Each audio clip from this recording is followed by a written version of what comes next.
ਵਾਹਿਗੁਰੂ।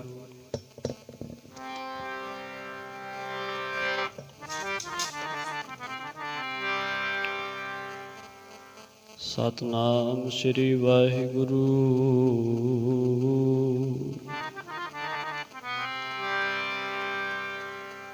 ਗੁਰੂ ਗਰੀਬ ਨਿਵਾਜ ਧੰਨ ਸ੍ਰੀ ਗੁਰੂ ਗ੍ਰੰਥ ਸਾਹਿਬ ਜੀ ਮਹਾਰਾਜ।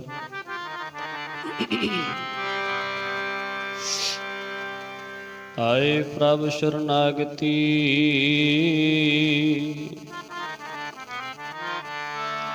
ਕਿਰਪਾ ਨਿਧ ਦਿਆਲ।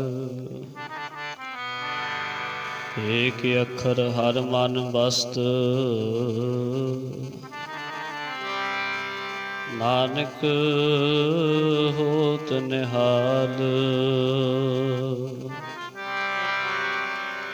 किन का एक जिस जीव बसावै, ताकि महिमा गनी न आवे।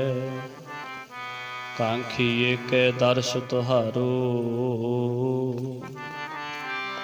नानक उन संग मोहे उदारो। वाहिगुरु वाहिगुरु मूक उचरै शास्त्र खट,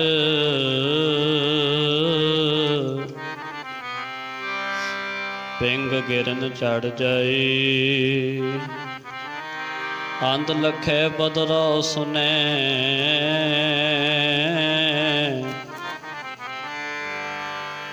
जो काल कृपा कराई।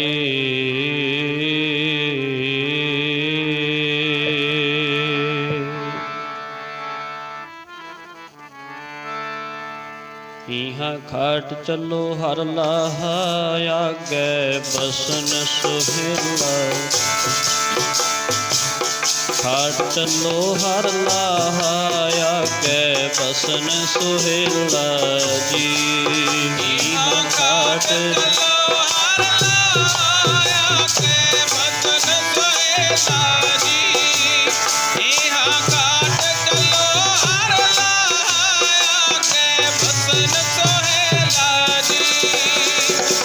खाट चलो हर लाहा, आगे बसन सुहेला जी। इहाँ खाट चलो हर लाहा, आगे बसन सुहेला जी। इहाँ खाट चलो हर लाहा, आगे बसन सुहेला। इहाँ खाट चलो हर लाहा, आगे बसन सुहेला जी।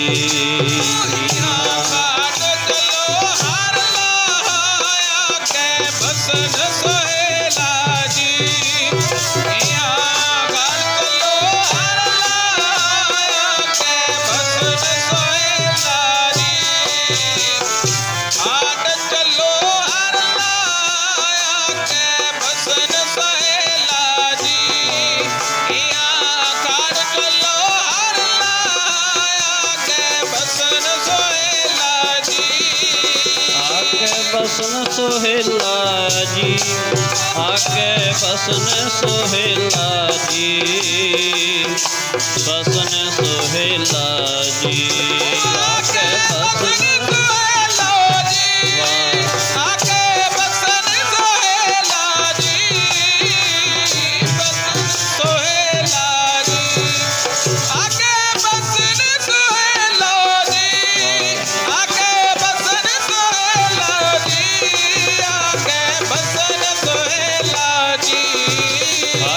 बसन सुहेला, आगे बसन सुहेला जी। आगे बसन सुहेला, आगे बसन सुहेला जी।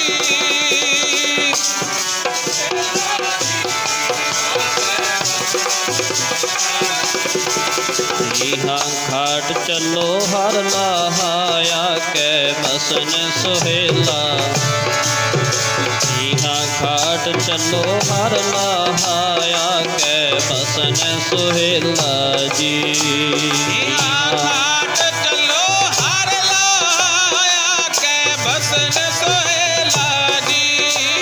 इहाँ खाट चलो हर लाहा, आगे बसन सुहेला। इहाँ खाट चलो हर लाहा, आगे बसन सुहेला जी। इहाँ खाट चलो हर लाहा, आगे बसन सुहेला जी। करो बेनंती सुनो मेरे मीता, संत कहल की बेला। इहाँ खाट चलो हर लाहा, आगे बसन सुहेला। परम सत्कारयोग सतगुਰਾਂ ਦੀ ਸਾਜੀ ਔਰ ਨਵਾਜੀ ਹੋਈ गुरु प्यारी गुरु सवारी साध संगत जी, आओ आप सारे ਸਤਿਕਾਰਯੋਗ ਪਰਿਵਾਰ, ਸਰਦਾਰ ਕਿਰਪਾਲ ਸਿੰਘ ਜੀ ਮੱਲੀ, ਬੀਬੀ ਹਰਜੀਤ ਕੌਰ ਤਥਾ ਸਾਰੇ ਪਰਿਵਾਰ ਵੱਲੋਂ ਆਪਣੇ ਵੱਡਿਆਂ ਨੂੰ ਯਾਦ ਕਰਦਿਆਂ ਹੋਇਆਂ, ਆਪਣੇ ਬਜ਼ੁਰਗਾਂ ਨੂੰ ਯਾਦ ਕਰਦਿਆਂ ਹੋਇਆਂ ਹਰ ਸਾਲ ਦੀ ਤਰ੍ਹਾਂ ਬਾਬਾ ਸਾਧੂ ਸਿੰਘ ਔਰ ਮਾਤਾ ਤੇਜ ਕੌਰ ਦੀ ਯਾਦ ਮਨਾਉਂਦਿਆਂ ਹੋਇਆਂ ਸਾਰੇ ਪਰਿਵਾਰ ਨੇ ਮਿਲ ਕੇ ਸ੍ਰੀ ਅਖੰਡ ਪਾਠ ਸਾਹਿਬ ਆਰੰਭ ਕਰਵਾਏ। ਸਮੇਂ ਸਿਰ ਬਾਣੀ ਪੜ੍ਹ ਸੁਣ ਕਰਕੇ ਭੋਗ ਪਏ ਹਨ। ਸੱਚੇ ਪਾਤਸ਼ਾਹ ਜੀ ਨੇ ਆਪਾਂ ਸਾਰਿਆਂ ਨੂੰ ਹਰ ਜਸ ਕਰਨ ਦਾ, ਗੁਰ ਇਤਿਹਾਸ ਦੀ ਵਿਚਾਰ ਕਰਨ ਦਾ, ਗੁਰ ਸ਼ਬਦ ਦੀ ਵਿਚਾਰ ਕਰਨ ਦਾ ਸਮਾਂ ਬਖਸ਼ਿਸ਼ ਕੀਤਾ ਹੈ। ਜਿੰਨਾ ਸਮਾਂ ਆਪਣੇ ਪਾਸ ਬਚਦਾ ਹੈ, ਕੋਸ਼ਿਸ਼ ਕਰੀਏ ਸਮੇਂ ਤੋਂ ਪੂਰਾ ਲਾਭ ਲਿਆ ਜਾ ਸਕੇ। ਇਹ ਘੜੀਆਂ ਸਾਡੀਆਂ ਸੱਚਖੰਡ ਵਿੱਚ ਪ੍ਰਵਾਨ ਹੋਣ, ਇਹ ਸਮਾਂ ਸਾਡਾ ਸੱਚਖੰਡ ਵਿੱਚ ਪ੍ਰਵਾਨ ਹੋਵੇ। ਕੋਈ ਵੀ ਬੇਨਤੀ ਆਰੰਭ ਕਰਨ ਤੋਂ ਪਹਿਲਾਂ ਧੰਨ ਸਤਿਗੁਰੂ ਨੀਲੇ ਦੇ ਸ਼ਾਹ ਸਵਾਰ ਸ੍ਰੀ ਗੁਰੂ ਗੋਬਿੰਦ ਸਿੰਘ ਸਾਹਿਬ ਜੀ ਮਹਾਰਾਜ ਸੱਚੇ ਪਾਤਸ਼ਾਹ ਜੀ ਦਾ ਆਪਣੀ ਕੌਮ ਨੂੰ ਬਖਸ਼ਿਸ਼ ਕੀਤਾ ਹੋਇਆ ਫਤਿਹ ਦਾ ਨਾਅਰਾ ਬੁਲੰਦ ਕਰੀਏ। ਗੱਜ ਕੇ ਆਖੋ ਜੀ, ਵਾਹਿਗੁਰੂ ਜੀ ਕਾ ਖਾਲਸਾ, ਵਾਹਿਗੁਰੂ ਜੀ ਕੀ ਸੰਗਤ ਜੀ, ਫਤਿਹ। ਵਾਹਿਗੁਰੂ ਜੀ ਕਾ ਖਾਲਸਾ, ਵਾਹਿਗੁਰੂ ਜੀ ਕੀ ਫਤਿਹ। ਫਤਿਹ ਬੁਲਾਉਣ ਤੋਂ ਅੰਗਰੇਜ਼ ਨਾ ਕਰਿਆ ਕਰੋ। ਆ ਸਤਿ ਸ੍ਰੀ ਅਕਾਲ ਤਾਂ ਆਪਣੀ ਹੁਣ ਸ਼ੁਰੂ ਹੋਈ ਥੋੜੇ ਸਮੇਂ ਤੋਂ। ਚਾਹੇ ਕਿਸੇ ਨੇ ਅੰਮ੍ਰਿਤ ਛਕਿਆ ਹੁੰਦਾ ਸੀ, ਚਾਹੇ ਨਹੀਂ ਛਕਿਆ ਹੁੰਦਾ ਸੀ, ਹਰ ਬੰਦਾ ਜਦੋਂ ਪਹਿਲਾਂ ਮਿਲਦਾ ਸੀ ਨਾ, ਫਤਿਹ ਬੁਲਾਉਂਦੇ ਹੁੰਦੇ ਸੀ ਇੱਕ ਦੂਜੇ ਨੂੰ। ਗੌਰ ਕਰਿਓ, ਜਿਹੜਾ ਸਤਿ ਸ੍ਰੀ ਅਕਾਲ ਅਸੀਂ ਕਹਿੰਦੇ ਆ, ਵੈਸੇ ਤਾਂ ਸਤਿ ਸ੍ਰੀ ਅਕਾਲ ਰਿਹਾ ਹੀ, ਹੁਣ ਤਾਂ ਸਤਿ ਸ੍ਰੀ ਅਕਾਲ ਹੀ ਹੋ ਗਿਆ, ਤੇ ਸਤਿ ਸ੍ਰੀ ਅਕਾਲ ਤੋਂ ਵੀ ਸੱਸੀ ਹੋ ਗਿਆ ਸਿੱਧਾ ਹੀ। ਜਿਹੜਾ ਸਤਿ ਸ੍ਰੀ ਅਕਾਲ ਦਾ ਜਕਾਰਾ ਨਾ, ਨਹੀਂ ਸਾਡਾ ਨਾਅਰਾ ਹੈ ਸਿੱਖਾਂ ਦਾ, ਇਹ ਸਾਡਾ ਜੰਗ ਦੇ ਮੈਦਾਨ ਵਿੱਚ ਵਰਤਿਆ ਜਾਂਦਾ ਸੀ। ਇਹ ਆਪਣੀ ਆਮ ਜਿਹੜੀ ਬੋਲਚਾਲ ਉਹਦੇ ਵਿੱਚ ਨਹੀਂ ਸੀ ਇਹ ਜਕਾਰਾ, ਇਹ ਨਾਅਰਾ ਸਾਡਾ। ਜਿਹੜਾ ਜਦੋਂ ਆਮ ਸਿੰਘ ਨੇ ਸਿੰਘ ਨੂੰ ਮਿਲਣਾ ਹੁੰਦਾ ਸੀ, ਉਦੋਂ ਫਤਿਹ ਬੁਲਾਈ ਜਾਂਦੀ ਸੀ। ਇਹਦੇ ਆਪਾਂ ਸਬੂਤ ਰਹਿਤਨਾਮਿਆਂ ਵਿੱਚੋਂ ਲੈ ਸਕਦੇ ਹਾਂ। ਮਹਾਰਾਜ ਦਾ ਬਚਨ ਹੈ ਸਿੱਖਾਂ ਦੇ ਰਹਿਤਨਾਮਿਆਂ ਦੇ ਵਿੱਚ, ਆਗੇ ਆਵਤ ਸਿੰਘ ਜੋ ਪਾਵੇ, ਵਾਹਿਗੁਰੂ ਜੀ ਕੀ ਫਤਿਹ ਬੁਲਾਵੇ। ਹੁਣ ਤੇ ਸ਼ਰਮ ਸਾਨੂੰ ਕਈ ਵਾਰ ਇਸ ਗੱਲ ਦੀ ਮਹਿਸੂਸ ਹੋ ਜਾਂਦੀ ਹੈ ਵੀ ਮੈਂ ਮੋਨਾ, ਮੇਰੇ ਸਿਰ ਤੇ ਕੇਸ ਨਹੀਂ ਹੈਗੇ, ਮੂੰਹ ਤੇ ਦਾੜੀ ਨਹੀਂ ਹੈਗੀ, ਜੇ ਮੈਂ ਫਤਿਹ ਬੁਲਾਈ ਤਾਂ ਪਤਾ ਨਹੀਂ ਕੋਈ ਮੇਰੇ ਗਾਲੀ ਨਾ ਪੈ ਜਾਵੇ, ਜਾਂ ਪਤਾ ਨਹੀਂ ਕਿਤੇ ਮੈਂ ਇਹ 'ਚ ਕੋਈ ਬੇਇੱਜ਼ਤੀ ਨਾ ਹੋ ਜਾਵੇ। ਜਿੰਨੇ ਵੀ ਸਿੱਖ ਕੌਮ ਨਾਲ ਸੰਬੰਧ ਰੱਖਦੇ ਸੀ, ਤਕਰੀਬਨ ਅੱਜ ਤੋਂ 30-35 ਸਾਲ ਪਹਿਲਾਂ, ਜਦੋਂ ਵੀ ਆਪਣੇ ਨਾਮ ਨਾਲ ਸਿੰਘ ਲਾਉਣ ਵਾਲਾ ਬੰਦਾ ਦੂਜੇ ਸਿੰਘ ਲਾਉਣ ਵਾਲੇ ਬੰਦੇ ਨੂੰ ਮਿਲਦਾ ਸੀ ਨਾ ਜੀ, ਪਹਿਲਾਂ ਫਤਿਹ ਬੁਲਾਈ ਜਾਂਦੀ ਸੀ। ਇਹ ਸਤਿ ਸ੍ਰੀ ਅਕਾਲ ਤਾਂ ਬਾਅਦ 'ਚ ਕੰਮ ਅਸੀਂ ਆਪ ਸ਼ੁਰੂ ਕਰ ਲਿਆ ਵੀ ਥੋੜ੍ਹਾ ਸੌਖਾ ਹੋ ਜਾਂਦਾ, ਛੇਤੀ ਕਹਿੰਦੇ ਸਮੇਂ ਦੀ ਬਚਤ ਹੋ ਜਾਂਦੀ ਹੈ। ਸਮਾਂ ਬਹੁਤਾ ਬਚਾਉਣ ਲੱਗ ਪਏ ਆਪਾਂ, ਤੇ ਜਿੱਥੇ ਬਚਾਉਣਾ ਉੱਥੇ ਬਚਾਉਂਦੇ ਨਹੀਂ। ਜਿਹੜੇ ਕੰਮ ਵਾਸਤੇ ਸੱਚੇ ਪਾਤਸ਼ਾਹ ਜੀ ਨੇ ਸਾਨੂੰ ਸਮਾਂ ਬਖਸ਼ਿਸ਼ ਕੀਤਾ ਹੈ, 84 ਲੱਖ ਜੂਨਾਂ ਭੋਗਣ ਤੋਂ ਬਾਅਦ ਵਿੱਚ ਆਪਾਂ ਸਾਰਿਆਂ ਨੂੰ ਇਹ ਮਨੁੱਖਾ ਦੇਹ ਮਿਲੀ ਹੈ। ਕਾਹਦੇ ਵਾਸਤੇ ਮਿਲੀ ਹੈ? ਮਹਾਰਾਜ ਕਹਿੰਦੇ ਨੇ, ਭਈ ਪ੍ਰਾਪਤ ਮਨੁੱਖ ਦੇ ਹੁਰੀਆ, ਗੋਬਿੰਦ ਮਿਲਣ ਕੀ ਇਹ ਤੇਰੀ ਬਰੀਆ। ਕਈ ਜਨਮ ਭਏ ਕੀਟ ਪਤੰਗਾ, ਕਈ ਜਨਮ ਗਜ ਮੀਨ ਕੁਰੰਗਾ, ਕਈ ਜਨਮ ਪੰਖੀ ਸਰਪ ਹੋਇਓ, ਕਈ ਜਨਮ ਹੈਵਰ ਬ੍ਰਿਖ ਜੋਇਓ। ਇੱਕ ਨਹੀਂ, ਦੋ ਨਹੀਂ, ਤਿੰਨ ਨਹੀਂ, ਚਾਰ ਨਹੀਂ, ਮਹਾਰਾਜ ਕਹਿੰਦੇ ਲੱਖਾਂ ਜਨਮ ਹੋ ਗਏ ਭਟਕਦਿਆਂ ਨੂੰ। ਖਾਤ ਪੀਤ ਖੇਲਤ ਹਸਤ ਭਰਮੇ ਜਨਮ ਅਨੇਕ, ਭਵਜਲ ਤੇ ਕਾਢੋ ਪ੍ਰਭੂ ਨਾਨਕ ਤੇਰੀ ਟੇਕ। ਭਗਤ ਕਬੀਰ ਸਾਹਿਬ ਜੀ ਕਹਿੰਦੇ ਨੇ, ਐਸੇ ਘਰ ਹਮ ਬਹੁਤ ਵਸਾਏ, ਜਬ ਹਮ ਰਾਮ ਗਰਭ ਹੋਏ ਆਏ। ਪਤਾ ਨਹੀਂ ਕਿੰਨੀ ਵਾਰੀ ਕਿਸੇ ਦੇ ਪਿਓ ਬਣ ਕੇ ਜਨਮ ਲਿਆ, ਪਤਾ ਨਹੀਂ ਕਿੰਨੀ ਵਾਰੀ ਕਿਸੇ ਦੇ ਧੀਆਂ ਪੁੱਤ ਬਣ ਕੇ ਜਨਮ ਲਿਆ, ਲੇਖਾ ਜੋਖਾ ਪੂਰਾ ਕਰਨ ਵਾਸਤੇ। ਪਰ ਹੁਣ ਸਮਾਂ ਹੈ, ਮਿਲ ਜਗਦੀਸ਼ ਮਿਲਨ ਕੀ ਬਰੀਆ, ਚਰੰਕਾ ਲਿਹ ਦੇਹ ਸੰਜਰੀਆ। ਜਿਹੜਾ ਕੱਲ ਦਿਹਾੜਾ ਨਿਕਲ ਕੇ ਗਿਆ ਜੀ, ਸਤਿਕਾਰਯੋਗ ਸ਼੍ਰੀਮਾਨ ਸ਼੍ਰੋਮਣੀ ਸੰਤ ਭਗਤ ਰਵਿਦਾਸ ਸਾਹਿਬ ਜੀ ਮਹਾਰਾਜ ਜੀ ਦਾ। ਭਗਤ ਰਵਿਦਾਸ ਸਾਹਿਬ ਮਹਾਰਾਜ ਸੱਚੇ ਪਾਤਸ਼ਾਹ ਜੀ ਆਪਣੀ ਬਾਣੀ 'ਚ ਨਾ ਆਪਾਂ ਸਾਰਿਆਂ ਨੂੰ ਪੰਕਤੀਆਂ ਯਾਦ ਹੋਣਗੀਆਂ। ਇੱਕ ਬਹੁਤ ਸੋਹਣਾ ਬਚਨ ਕਰਦੇ ਨੇ, ਉਹ ਕਹਿੰਦੇ, ਬਹੁਤ ਜਨਮ ਵਿਛੁਰੇ ਥੇ ਮਾਧੋ, ਇਹੋ ਜਨਮ ਤੁਮਾਰੇ ਲੇਖੇ। ਇੱਕ ਨਹੀਂ ਦੋ ਨਹੀਂ, ਮਹਾਰਾਜ ਕਹਿੰਦੇ ਬੇਅੰਤ ਜਨਮ ਵਿਛੜਿਆਂ ਨੂੰ ਹੋ ਗਏ। ਕਿਰਤ ਕਰਮ ਕੇ ਵਿਛੜੇ, ਕਰ ਕਿਰਪਾ ਮਿਲੋ ਰਾਮ। ਆਪਣੇ ਕਰਮਾਂ ਕਰਕੇ, ਆਪਣੀਆਂ ਕਰਤੂਤਾਂ ਕਰਕੇ ਰੱਬ ਤੋਂ ਵਿਛੋੜਾ ਪੈ ਗਿਆ। ਸੱਚੇ ਪਾਤਸ਼ਾਹ ਕਿਰਪਾ ਕਰੋ, ਕਿਰਤ ਕਰਮ ਕੇ ਵਿਛੜੇ, ਕਰ ਕਿਰਪਾ ਮਿਲੋ ਰਾਮ। ਚਾਰ ਕੁੰਟ ਦਹਿ ਦਿਸ ਭ੍ਰਮੇ, ਥੱਕ ਆਏ ਪ੍ਰਭ ਕੀ ਸਾਮ। ਮਹਾਂਪੁਰਸ਼ ਸ੍ਰੀਮਾਨ ਸੰਤ ਬਾਬਾ ਕਰਮ ਸਿੰਘ ਜੀ ਮਹਾਰਾਜ ਰਾੜਾ ਸਾਹਿਬ ਵਾਲੇ, ਉਹ ਬਚਨ ਕਰਦੇ ਹੁੰਦੇ ਸੀ। ਉਹਨਾਂ ਨੇ ਕਹਿਣਾ 84 ਲੱਖ ਜੂਨ ਭੋਗਣ ਵਾਸਤੇ 7.5 ਅਰਬ ਸਾਲ ਲੱਗਦੇ ਨੇ। ਇਹ ਸਤਿਪੁਰਸ਼ਾਂ ਦੇ ਬਚਨ, ਸਤਿਪੁਰਸ਼ਾਂ ਦੀਆਂ ਕਮਾਈਆਂ ਕੀਤੀਆਂ ਹੋਈਆਂ ਕਰਕੇ ਉਹੀ ਜਾਣ ਸਕਦੇ ਐ। ਆਪਾਂ ਤੇ ਕਲਯੁਗੀ ਜੀਵਾਂ ਨੇ ਜੋ ਸੁਣਿਆ ਉਸ ਨੂੰ ਸੱਤ ਕਰਕੇ ਮੰਨਣਾ ਹੈ। ਉਹ ਕਹਿੰਦੇ ਹੁੰਦੇ ਸੀ 7.5 ਅਰਬ ਸਾਲ 84 ਲੱਖ ਜੂਨ ਭੋਗਣ ਨੂੰ ਲੱਗਦੇ ਨੇ। ਸਮੇਂ ਪਿੱਛੋਂ ਸਾਨੂੰ ਮਨੁੱਖਾ ਜਨਮ ਮਿਲਦਾ ਹੈ, ਤੇ ਉਹ ਵੀ ਕਿੰਨੇ ਸਮੇਂ ਲਈ? ਕੋਈ 60 ਸਾਲ, ਕੋਈ 70 ਸਾਲ, ਕੋਈ 80 ਸਾਲ, ਇਹ ਤੋਂ ਉੱਪਰ ਤਾਂ ਨਹੀਂ ਕੋਈ ਜਾਂਦਾ ਹੈ। ਚਾਰ ਕੁੰਟ ਦਹਿ ਦਿਸ ਭ੍ਰਮੇ, ਪਤਾ ਨਹੀਂ ਕਿੰਨਾ ਲੰਮਾ ਸਮਾਂ ਸਾਨੂੰ ਭਟਕਦਿਆਂ ਨੂੰ ਹੋ ਗਿਆ। ਥੱਕ ਆਏ ਪ੍ਰਭ ਕੀ ਸਾਮ। ਸੱਚੇ ਪਾਤਸ਼ਾਹ ਜੀ ਹੁਣ ਤੁਹਾਡੇ ਚਰਨਾਂ 'ਚ ਥੱਕ ਹਾਰ ਕੇ ਆ ਗਏ, ਹੁਣ ਆਪਣੇ ਬਣਾ ਲਓ। ਪ੍ਰਭ ਜੀਓ ਖਸਮਾਨਾ ਕਰ ਪਿਆਰੇ, ਬੁਰੇ ਭਲੇ ਹਮ ਥਾਰੇ। ਲੋ ਪੜਿਓ ਸਾਰੇ ਗੱਜ ਕੇ, ਪਹਿਲਾਂ ਦਾਸ ਬੋਲੇਗਾ, ਫਿਰ ਸਾਰੇ ਭਾਈ ਜਥੇ ਵਾਲੇ ਸਾਰੇ ਸਿੰਘ ਬੋਲਿਓ ਗੱਜ ਕੇ ਧਾਰਨਾ ਦੇ ਵਿੱਚ, ਤੇ ਤੀਜੇ ਹਿੱਸੇ ਸਾਰੀਆਂ ਬੀਬੀਆਂ ਵੀ ਧਾਰਨਾ ਵਿੱਚ ਬੋਲ ਕੇ ਆਪਣੀ ਜ਼ਬਾਨ ਨੂੰ ਸਫਲੇ ਕਰਿਓ। ਜੀ ਅੱਗੇ ਕਈਆਂ ਜਨਮਾਂ ਦੇ ਹਾਂ ਵਿਛੜੇ, ਹੁਣ ਤਾਂ ਬਣਾ ਲੈ ਆਪਣੇ। ਕਈਆਂ ਜਨਮਾਂ ਦੇ ਹਾਂ ਵਿਛੜੇ, ਹੁਣ ਤਾਂ ਬਣਾ ਲੈ ਆਪਣੇ। ਕਈਆਂ ਜਨਮਾਂ ਦੇ ਹਾਂ ਵਿਛੜੇ, ਹੁਣ ਤਾਂ ਬਣਾ ਲੈ ਆਪਣੇ। ਕਈਆਂ ਜਨਮਾਂ ਦੇ ਹਾਂ ਵਿਛੜੇ, ਹੁਣ ਤਾਂ ਬਣਾ ਲੈ ਆਪਣੇ। ਭੈਣਾ ਬੋਲੋ, ਕਈਆਂ ਜਨਮਾਂ ਦੇ ਹਾਂ, ਹੁਣ ਤਾਂ ਭੈਣਾ ਬੋਲੋ ਭੈਣਾ, ਅੱਗੇ ਕਈਆਂ ਜੀ ਹੁਣ ਤਾਂ ਬਣਾ ਲੈ ਆਪਣੇ। ਅੱਗੇ ਕਈਆਂ ਜਨਮਾਂ ਦੇ ਹਾਂ ਵਿਛੜੇ, ਹੁਣ ਤਾਂ ਬਣਾ ਲੈ ਆਪਣੇ। ਅੱਗੇ ਕਈਆਂ ਜਨਮਾਂ, ਹੁਣ ਤਾਂ ਬਣਾ ਲੈ ਆਪਣੇ। ਕਈਆਂ ਜਨਮਾਂ ਦੇ ਹਾਂ ਵਿਛੜੇ,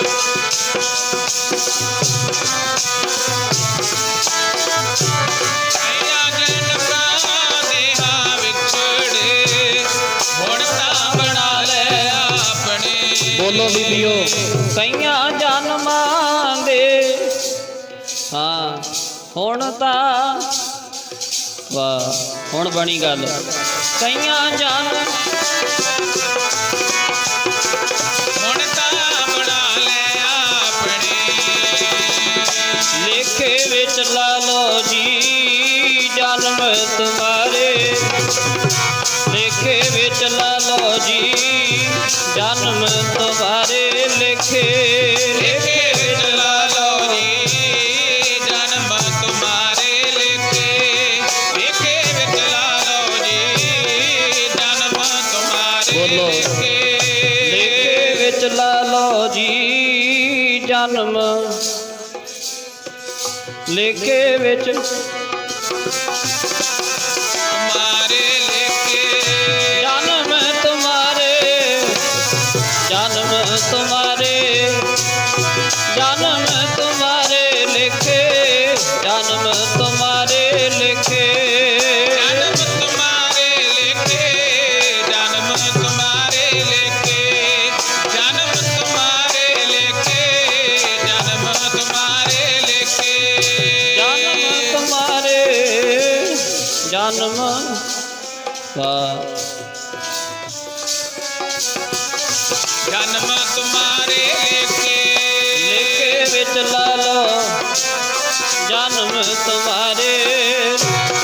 ਲੇਖੇ ਵਿੱਚ ਲਾ ਲਓ ਜੀ ਜਨਮ जन्म तुम्हारे लिखे, लेखे विच ला लो जी जन्म तुम्हारे लेखे, लेखे विच ला लो जी जन्म तुम्हारे लेखे।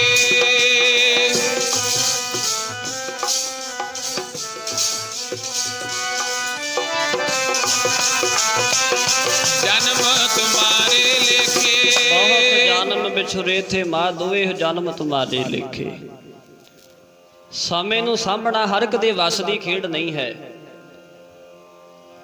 ਬਹੁਤ ਇਹੋ ਜਿਹੇ ਮਨੁੱਖ ਸੰਸਾਰ ਵਿੱਚ ਆਪਾਂ ਨੂੰ ਮਿਲਦੇ ਹਨ, ਜਿਵੇਂ ਆਪਣੇ ਨਾ ਬਹੁਤਿਆਂ ਦਾ ਕਈਆਂ ਦਾ ਬਹਾਨਾ ਇਸ ਗੱਲ ਦਾ ਹੁੰਦਾ ਜੀ ਬਾਣੀ ਪੜ੍ਹਨ ਨੂੰ ਮਨ ਤਾਂ ਬਹੁਤ ਕਰਦਾ ਪਰ ਸਮਾਂ ਨਹੀਂ ਹੈ, ਟਾਈਮ ਨਹੀਂ ਹੈ। ਜੇ ਕੋਈ ਪੜ੍ਹਾਈ ਕਰਦਾ ਉਹ ਕਹਿੰਦਾ ਜੀ ਮੈਨੂੰ ਪੜ੍ਹਨ ਲੱਗੇ ਨੂੰ ਸਮਾਂ ਨਹੀਂ ਮਿਲਦਾ, ਬਹੁਤਾ ਪੜ੍ਹਨ ਵੱਲ ਧਿਆਨ ਦੇਣਾ ਪੈਂਦਾ। ਜੇ ਕੋਈ ਕਾਰੋਬਾਰ 'ਚ ਪਿਆ ਉਹ ਕਹਿੰਦਾ ਮੈਨੂੰ ਆਪਣੇ ਕੰਮਾਂ ਕਾਰਾਂ ਤੋਂ ਸਮਾਂ ਨਹੀਂ ਮਿਲਦਾ। ਆ ਜਿਹੜਾ ਪਿਛਲਾ ਸਾਲ ਲੰਘ ਕੇ ਗਿਆ ਆਪਣਾ ਸਾਰਿਆਂ ਦਾ 2020, ਇਹਦੇ 'ਚ ਆਪਾਂ ਨੇ ਰੱਬ ਨੇ ਆਪਾਂ ਸਾਰਿਆਂ ਨੂੰ ਖੁੱਲ੍ਹਾ ਸਮਾਂ ਦਿੱਤਾ, ਖੁੱਲ੍ਹਾ ਸਮਾਂ। ਸਾਰਾ ਸੰਸਾਰ ਅੰਦਰ ਤਾੜ ਕੇ ਬਿਠਾਤਾ। 8-9 ਮਹੀਨੇ ਲਗਾਤਾਰ ਆਪਾਂ ਸਾਰੇ ਅੰਦਰ ਵੜ ਕੇ ਬੈਠੇ ਰਹੇ। ਕੋਈ ਕੰਮਕਾਰ ਨਹੀਂ ਚੱਲਿਆ, ਕੋਈ ਕਾਰੋਬਾਰ ਨਹੀਂ ਚੱਲਿਆ, ਕਿਤੇ ਜਾਣ ਆਉਣ ਨਹੀਂ ਸੀ। ਲੋਕੀ ਅੱਕ ਗਏ ਸੀ ਆਪਣੇ ਘਰਾਂ 'ਚ ਬੈਠ ਬੈਠ ਕੇ। ਤੇ ਜਿਹੜੇ ਕਹਿੰਦੇ ਸੀ ਨਾ ਜੀ ਸਮਾਂ ਨਹੀਂ ਹੈ, ਸਮਾਂ ਨਹੀਂ ਹੈ, ਰੱਬ ਨੇ ਖੁੱਲ੍ਹਾ ਸਮਾਂ ਦਿੱਤਾ, ਸਾਂਭ ਸਭੇ ਨੂੰ ਉਹ ਵੀ ਨਹੀਂ ਸਕੇ। ਕਿਸੇ ਨੇ ਟੀਵੀ ਵੇਖ ਕੇ ਲੰਘਾਤਾ, ਕਿਸੇ ਨੇ ਮੋਬਾਈਲ ਵੇਖ ਕੇ ਲੰਘਾਤਾ, ਕਿਸੇ ਨੇ ਖੇਡਾਂ ਮਾਡਾਂ 'ਚ ਲੰਘਾਤਾ, ਕਿਸੇ ਨੇ ਖਾ ਪੀ ਕੇ ਲੰਘਾ ਦਿੱਤਾ। ਕਰਮਾਂ ਤੋਂ ਬਿਨਾਂ ਸਾਧ ਸੰਗਤ ਇਹ ਸਮੇਂ ਨੂੰ ਸਾਂਭਣਾ ਬਹੁਤ ਔਖਾ ਹੈ। ਕਰਮਾਂ ਤੋਂ ਬਿਨਾਂ ਗੁਰੂ ਦੀ ਖੁਸ਼ੀ ਨਹੀਂ ਕਦੇ ਮਿਲਦੀ ਹੈ। ਦਾਤੀ ਸਾਹਿਬ ਸੰਧੀਆਂ ਕਿਆ ਚੱਲੇ ਤਿਸ ਨਾਲ, ਇੱਕ ਜਗੰਦੇ ਨਾਂ ਲਹਿ ਨਿਕਨਾ ਸੁਤਿਆਂ ਦੇ ਉਠਾਲ। ਜਿਹਨੂੰ ਗੁਰੂ ਨੇ ਵਡਿਆਈ ਬਖਸ਼ਿਸ਼ ਕਰਨੀ ਹੈ, ਜਿਹਨੂੰ ਆਪਣੇ ਚਰਨੀ ਲਾਉਣਾ ਹੈ, ਜਿਹਨੂੰ ਨਾਮ ਜਪਾਉਣਾ ਹੈ, ਸੱਚੇ ਪਾਤਸ਼ਾਹ ਜੀ ਨੇ ਬਾਂਹ ਤੋਂ ਫੜ ਕੇ ਸੁੱਤੇ ਨੂੰ ਉਠਾ ਕੇ ਵੀ ਕਹਿੰਦੇ ਦਾਤ ਦੇ ਦੇਣਗੇ। ਤੇ ਇੱਕ ਉਹ ਨੇ ਜਿਹੜੇ ਸਾਰੀ ਉਮਰ ਸੇਵਾ ਕਰਦੇ ਰਹੇ, ਸਾਰੀ ਉਮਰ ਗੁਰੂ ਘਰੇ ਜਾਂਦੇ ਰਹੇ, ਸੰਗਤ ਵਿੱਚ ਬੈਠਦੇ ਰਹੇ। 10-10, 20-20 ਸਾਲ, 40-40 ਸਾਲ ਹੋ ਗਏ, ਹੈ ਉਹੋ ਜਿਹਾ ਜਿਹੋ ਜਿਹਾ 40 ਸਾਲ ਪਹਿਲਾਂ ਸੀ, ਕੋਈ ਫਰਕ ਨਹੀਂ ਪਿਆ। ਧੰਨ ਸਤਿਗੁਰੂ ਸ੍ਰੀ ਗੁਰੂ ਹਰਗੋਬਿੰਦ ਸਾਹਿਬ ਮਹਾਰਾਜ ਸੱਚੇ ਪਾਤਸ਼ਾਹ ਜੀ ਦੇ ਕੋਲ ਨਾ ਜੀ ਇੱਕ ਸਿੱਖ ਆਇਆ। ਧਿਆਨ ਨਾਲ ਬੇਨਤੀ ਸੁਣਿਓ। ਇਹਦਾ ਨਾਮ ਸੀ ਜੀ ਸੁਭਾਗਾ। ਭਾਈ ਸੁਭਾਗਾ ਗੁਰੂ ਹਰਗੋਬਿੰਦ ਸਾਹਿਬ ਮਹਾਰਾਜ ਸੱਚੇ ਪਾਤਸ਼ਾਹ ਵਾਸਤੇ ਨਾ ਜੀ 5 ਘੋੜੇ ਲੈ ਕੇ ਆਇਆ ਸੀ। ਸੱਚੇ ਪਾਤਸ਼ਾਹ ਨੇ ਘੋੜੇ ਇੰਨੇ ਪਸੰਦ ਕੀਤੇ ਕਿ ਉਹ ਮਹਾਰਾਜ ਦਾ ਹੁਕਮ ਸੀ ਆਪਣੇ ਸਿੱਖਾਂ ਨੂੰ ਵੀ ਹੁਣ ਜੇ ਸਾਡੇ ਕਿਸੇ ਨੇ ਦਰਸ਼ਨ ਕਰਨ ਵਾਸਤੇ ਆਉਣਾ ਤਾਂ ਸਾਡੇ ਲਈ ਕੱਪੜਾ ਲੈ ਕੇ ਨਾ ਆਇਓ, ਮਾਇਆ ਲੈ ਕੇ ਨਾ ਆਇਓ। ਜੇ ਸਾਡੇ ਦਰਬਾਰ 'ਚ ਕਿਸੇ ਨੇ ਕੁਝ ਭੇਟ ਕਰਨਾ ਤਾਂ ਮਹਾਰਾਜ ਦਾ ਵਚਨ ਇਹ ਸੀ ਵੀ ਜਾਂ ਤੇ ਸੋਹਣਾ ਸ਼ਸਤਰ ਲੈ ਕੇ ਆਇਓ ਤੇ ਜਾਂ ਫਿਰ ਘੋੜੇ ਲੈ ਕੇ ਆਓ। ਗੁਰੂ ਹਰਗੋਬਿੰਦ ਸਾਹਿਬ ਮਹਾਰਾਜ ਸੱਚੇ ਪਾਤਸ਼ਾਹ ਜੀ ਨੇ ਆਪ ਜੀ ਸਾਰੇ ਸਿਆਣੇ ਬੈਠੇ ਹੋ, ਵੈਸੇ ਤਾਂ ਬੇਨਤੀ ਕਰਨੀ ਨਹੀਂ ਚਾਹੀਦੀ ਪਰ ਫਿਰ ਵੀ ਕੁਛ ਦੇ ਮਨ ਵਿੱਚ ਇਹ ਗੱਲ ਹੁੰਦੀ ਹੈ। ਅਸੀਂ ਗੁਰੂ ਗੋਬਿੰਦ ਸਿੰਘ ਮਹਾਰਾਜ ਸੱਚੇ ਪਾਤਸ਼ਾਹ ਤੇ ਗੁਰੂ ਹਰਗੋਬਿੰਦ ਸਾਹਿਬ ਮਹਾਰਾਜ ਸੱਚੇ ਪਾਤਸ਼ਾਹ ਨੂੰ ਇੱਕ ਹੀ ਸਮਝਦੇ ਹਾਂ। ਜਦੋਂ 6ਵੇਂ ਪਾਤਸ਼ਾਹ ਦੀ ਗੱਲ ਚੱਲਦੀ ਆ ਨਾ, ਗੁਰੂ ਹਰਗੋਬਿੰਦ ਸਾਹਿਬ ਕਹੀਦਾ ਸੰਗਤ 'ਚ ਬੈਠਿਆਂ ਤੇ ਬਹੁਤਿਆਂ ਦੇ ਮਨ ਵਿੱਚ ਆ ਜਾਂਦਾ ਵੀ ਗੁਰੂ ਗੋਬਿੰਦ ਸਿੰਘ ਮਹਾਰਾਜ ਦੀ ਗੱਲ ਚੱਲਦੀ ਹੈ, ਕਿਉਂਕਿ ਅਸੀਂ ਗੁਰੂ ਨਾਨਕ ਸਾਹਿਬ ਜੀ ਦਾ ਬਹੁਤਾ ਨਾਮ ਸੁਣਿਆ, ਗੁਰੂ ਗੋਬਿੰਦ ਸਿੰਘ ਮਹਾਰਾਜ ਜੀ ਦਾ ਸੁਣਿਆ। ਜਿਹੜੀਆਂ ਬਾਕੀ 8 ਪਾਤਸ਼ਾਹੀਆਂ ਹੋਈਆਂ ਨੇ ਉਹਨਾਂ ਬਾਰੇ ਬਹੁਤ ਘੱਟ ਜਾਣਕਾਰੀ ਹੈ। ਇਹ 6ਵੇਂ ਸਤਿਗੁਰੂ ਸ੍ਰੀ ਗੁਰੂ ਹਰਗੋਬਿੰਦ ਸਾਹਿਬ ਮਹਾਰਾਜ ਸੱਚੇ ਪਾਤਸ਼ਾਹ ਜੀ ਮੀਰੀ ਪੀਰੀ ਦੇ ਮਾਲਕ। ਯਾਦ ਰੱਖਿਓ, ਜਿੱਥੇ ਗੁਰੂ ਹਰਗੋਬਿੰਦ ਸਾਹਿਬ ਜੀ ਆਵੇ ਸਮਝ ਲਓ 6ਵੇਂ ਪਾਤਸ਼ਾਹ ਦਾ ਨਾਮ ਹੈ, ਤੇ ਜਿੱਥੇ ਗੁਰੂ ਗੋਬਿੰਦ ਸਿੰਘ ਲੱਗਾ ਆਵੇ ਨਾਲ ਸਿੰਘ ਸ਼ਬਦ ਲੱਗਾ ਆਵੇ ਉਹ 10ਵੇਂ ਪਾਤਸ਼ਾਹ ਬਾਰੇ ਗੱਲ ਹੋ ਰਹੀ ਹੈ। ਗੁਰੂ ਹਰਗੋਬਿੰਦ ਸਾਹਿਬ ਸੱਚੇ ਪਾਤਸ਼ਾਹ ਮਹਾਰਾਜ ਜੀ ਦੇ ਕੋਲ ਨਾ ਭਾਈ ਸੁਭਾਗਾ ਜੀ 5 ਘੋੜੇ ਲੈ ਕੇ ਆਇਆ। ਗੁਰੂ ਹਰਗੋਬਿੰਦ ਸਾਹਿਬ ਮਹਾਰਾਜ ਸੱਚੇ ਪਾਤਸ਼ਾਹ ਨੇ ਇੰਨੇ ਘੋੜੇ ਪਸੰਦ ਕੀਤੇ, ਇੰਨੇ ਖੁਸ਼ ਹੋਏ। ਮਹਾਰਾਜ ਨੇ ਇੱਕ ਘੋੜਾ ਆਪਣੇ ਵਾਸਤੇ ਰੱਖ ਲਿਆ, ਇੱਕ ਘੋੜਾ ਬਾਬੇ ਬਿਧੀ ਚੰਦ ਨੂੰ ਦੇ ਦਿੱਤਾ, ਇੱਕ ਘੋੜਾ ਮਹਾਰਾਜ ਨੇ ਆਪਣੇ ਵੱਡੇ ਸਾਹਿਬਜ਼ਾਦੇ ਬਾਬਾ ਗੁਰਦਿੱਤਾ ਜੀ ਨੂੰ ਦੇ ਦਿੱਤਾ, ਇੱਕ ਘੋੜਾ ਮਹਾਰਾਜ ਜੀ ਨੇ ਪੈਂਦੇ ਖਾਨ ਨੂੰ ਦੇ ਦਿੱਤਾ। ਇੱਕ ਬਚ ਗਿਆ। ਸੱਚੇ ਪਾਤਸ਼ਾਹ ਨੇ ਜਿਹੜਾ ਘੋੜਾ ਬਚਿਆ ਸੀ ਨਾ ਉਹ ਤਬੇਲੇ 'ਚ ਬਣਾ ਦਿੱਤਾ। ਇੱਕ ਦਿਨ ਇੱਦਾਂ ਹੀ ਦਰਬਾਰ ਲੱਗਾ, ਜਿਵੇਂ ਤੁਸੀਂ ਬੈਠੇ ਇੱਦਾਂ ਹੀ ਬੈਠੇ ਸੰਗਤ ਬੈਠੀ।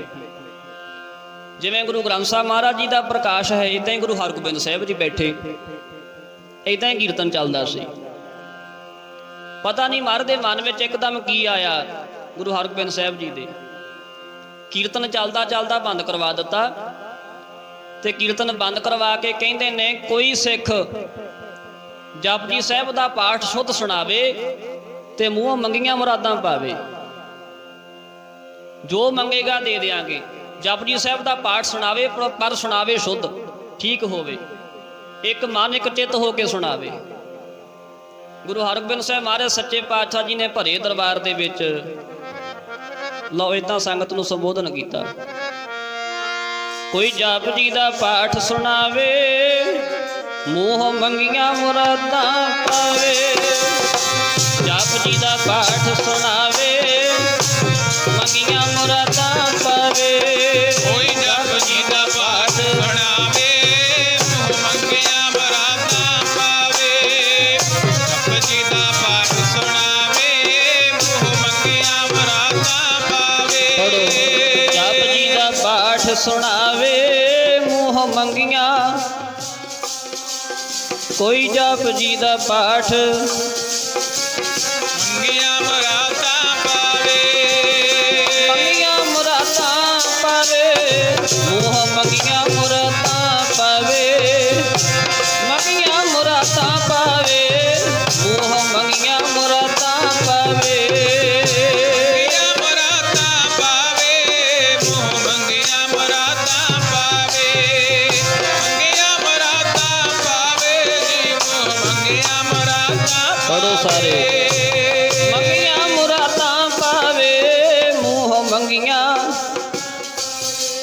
ਮੂੰਹ ਮੰਗੀਆਂ ਮੁਰਾਦਾਂ, ਮੂੰਹ ਮੰਗੀਆਂ ਮੁਰਾਦਾਂ ਪਾਵੇ। ਕੋਈ ਜਪਜੀ ਦਾ ਪਾਠ ਸੁਣਾਵੇ ਜੀ, ਮੂੰਹ ਮੰਗੀਆਂ ਮੁਰਾਦਾਂ। ਜਪਜੀ ਦਾ ਪਾਠ ਸੁਣਾਵੇ, ਮੂੰਹ ਮੰਗੀਆਂ ਮੁਰਾਦਾਂ ਪਾਵੇ। ਕੋਈ ਜਪਜੀ ਦਾ ਪਾਠ ਸੁਣਾਵੇ, ਮੂੰਹ ਮੰਗੀਆਂ ਮੁਰਾਦਾਂ ਪਾਵੇ। ਜਪਜੀ ਦਾ ਪਾਠ ਸੁਣਾਵੇ, ਮੂੰਹ ਮੰਗੀਆਂ ਮੁਰਾਦਾਂ ਪੜੋ। ਪਾਵੇ। ਜਪਜੀ ਦਾ ਪਾਠ ਸੁਣਾਵੇ, ਮੂੰਹ ਮੰਗੀਆਂ।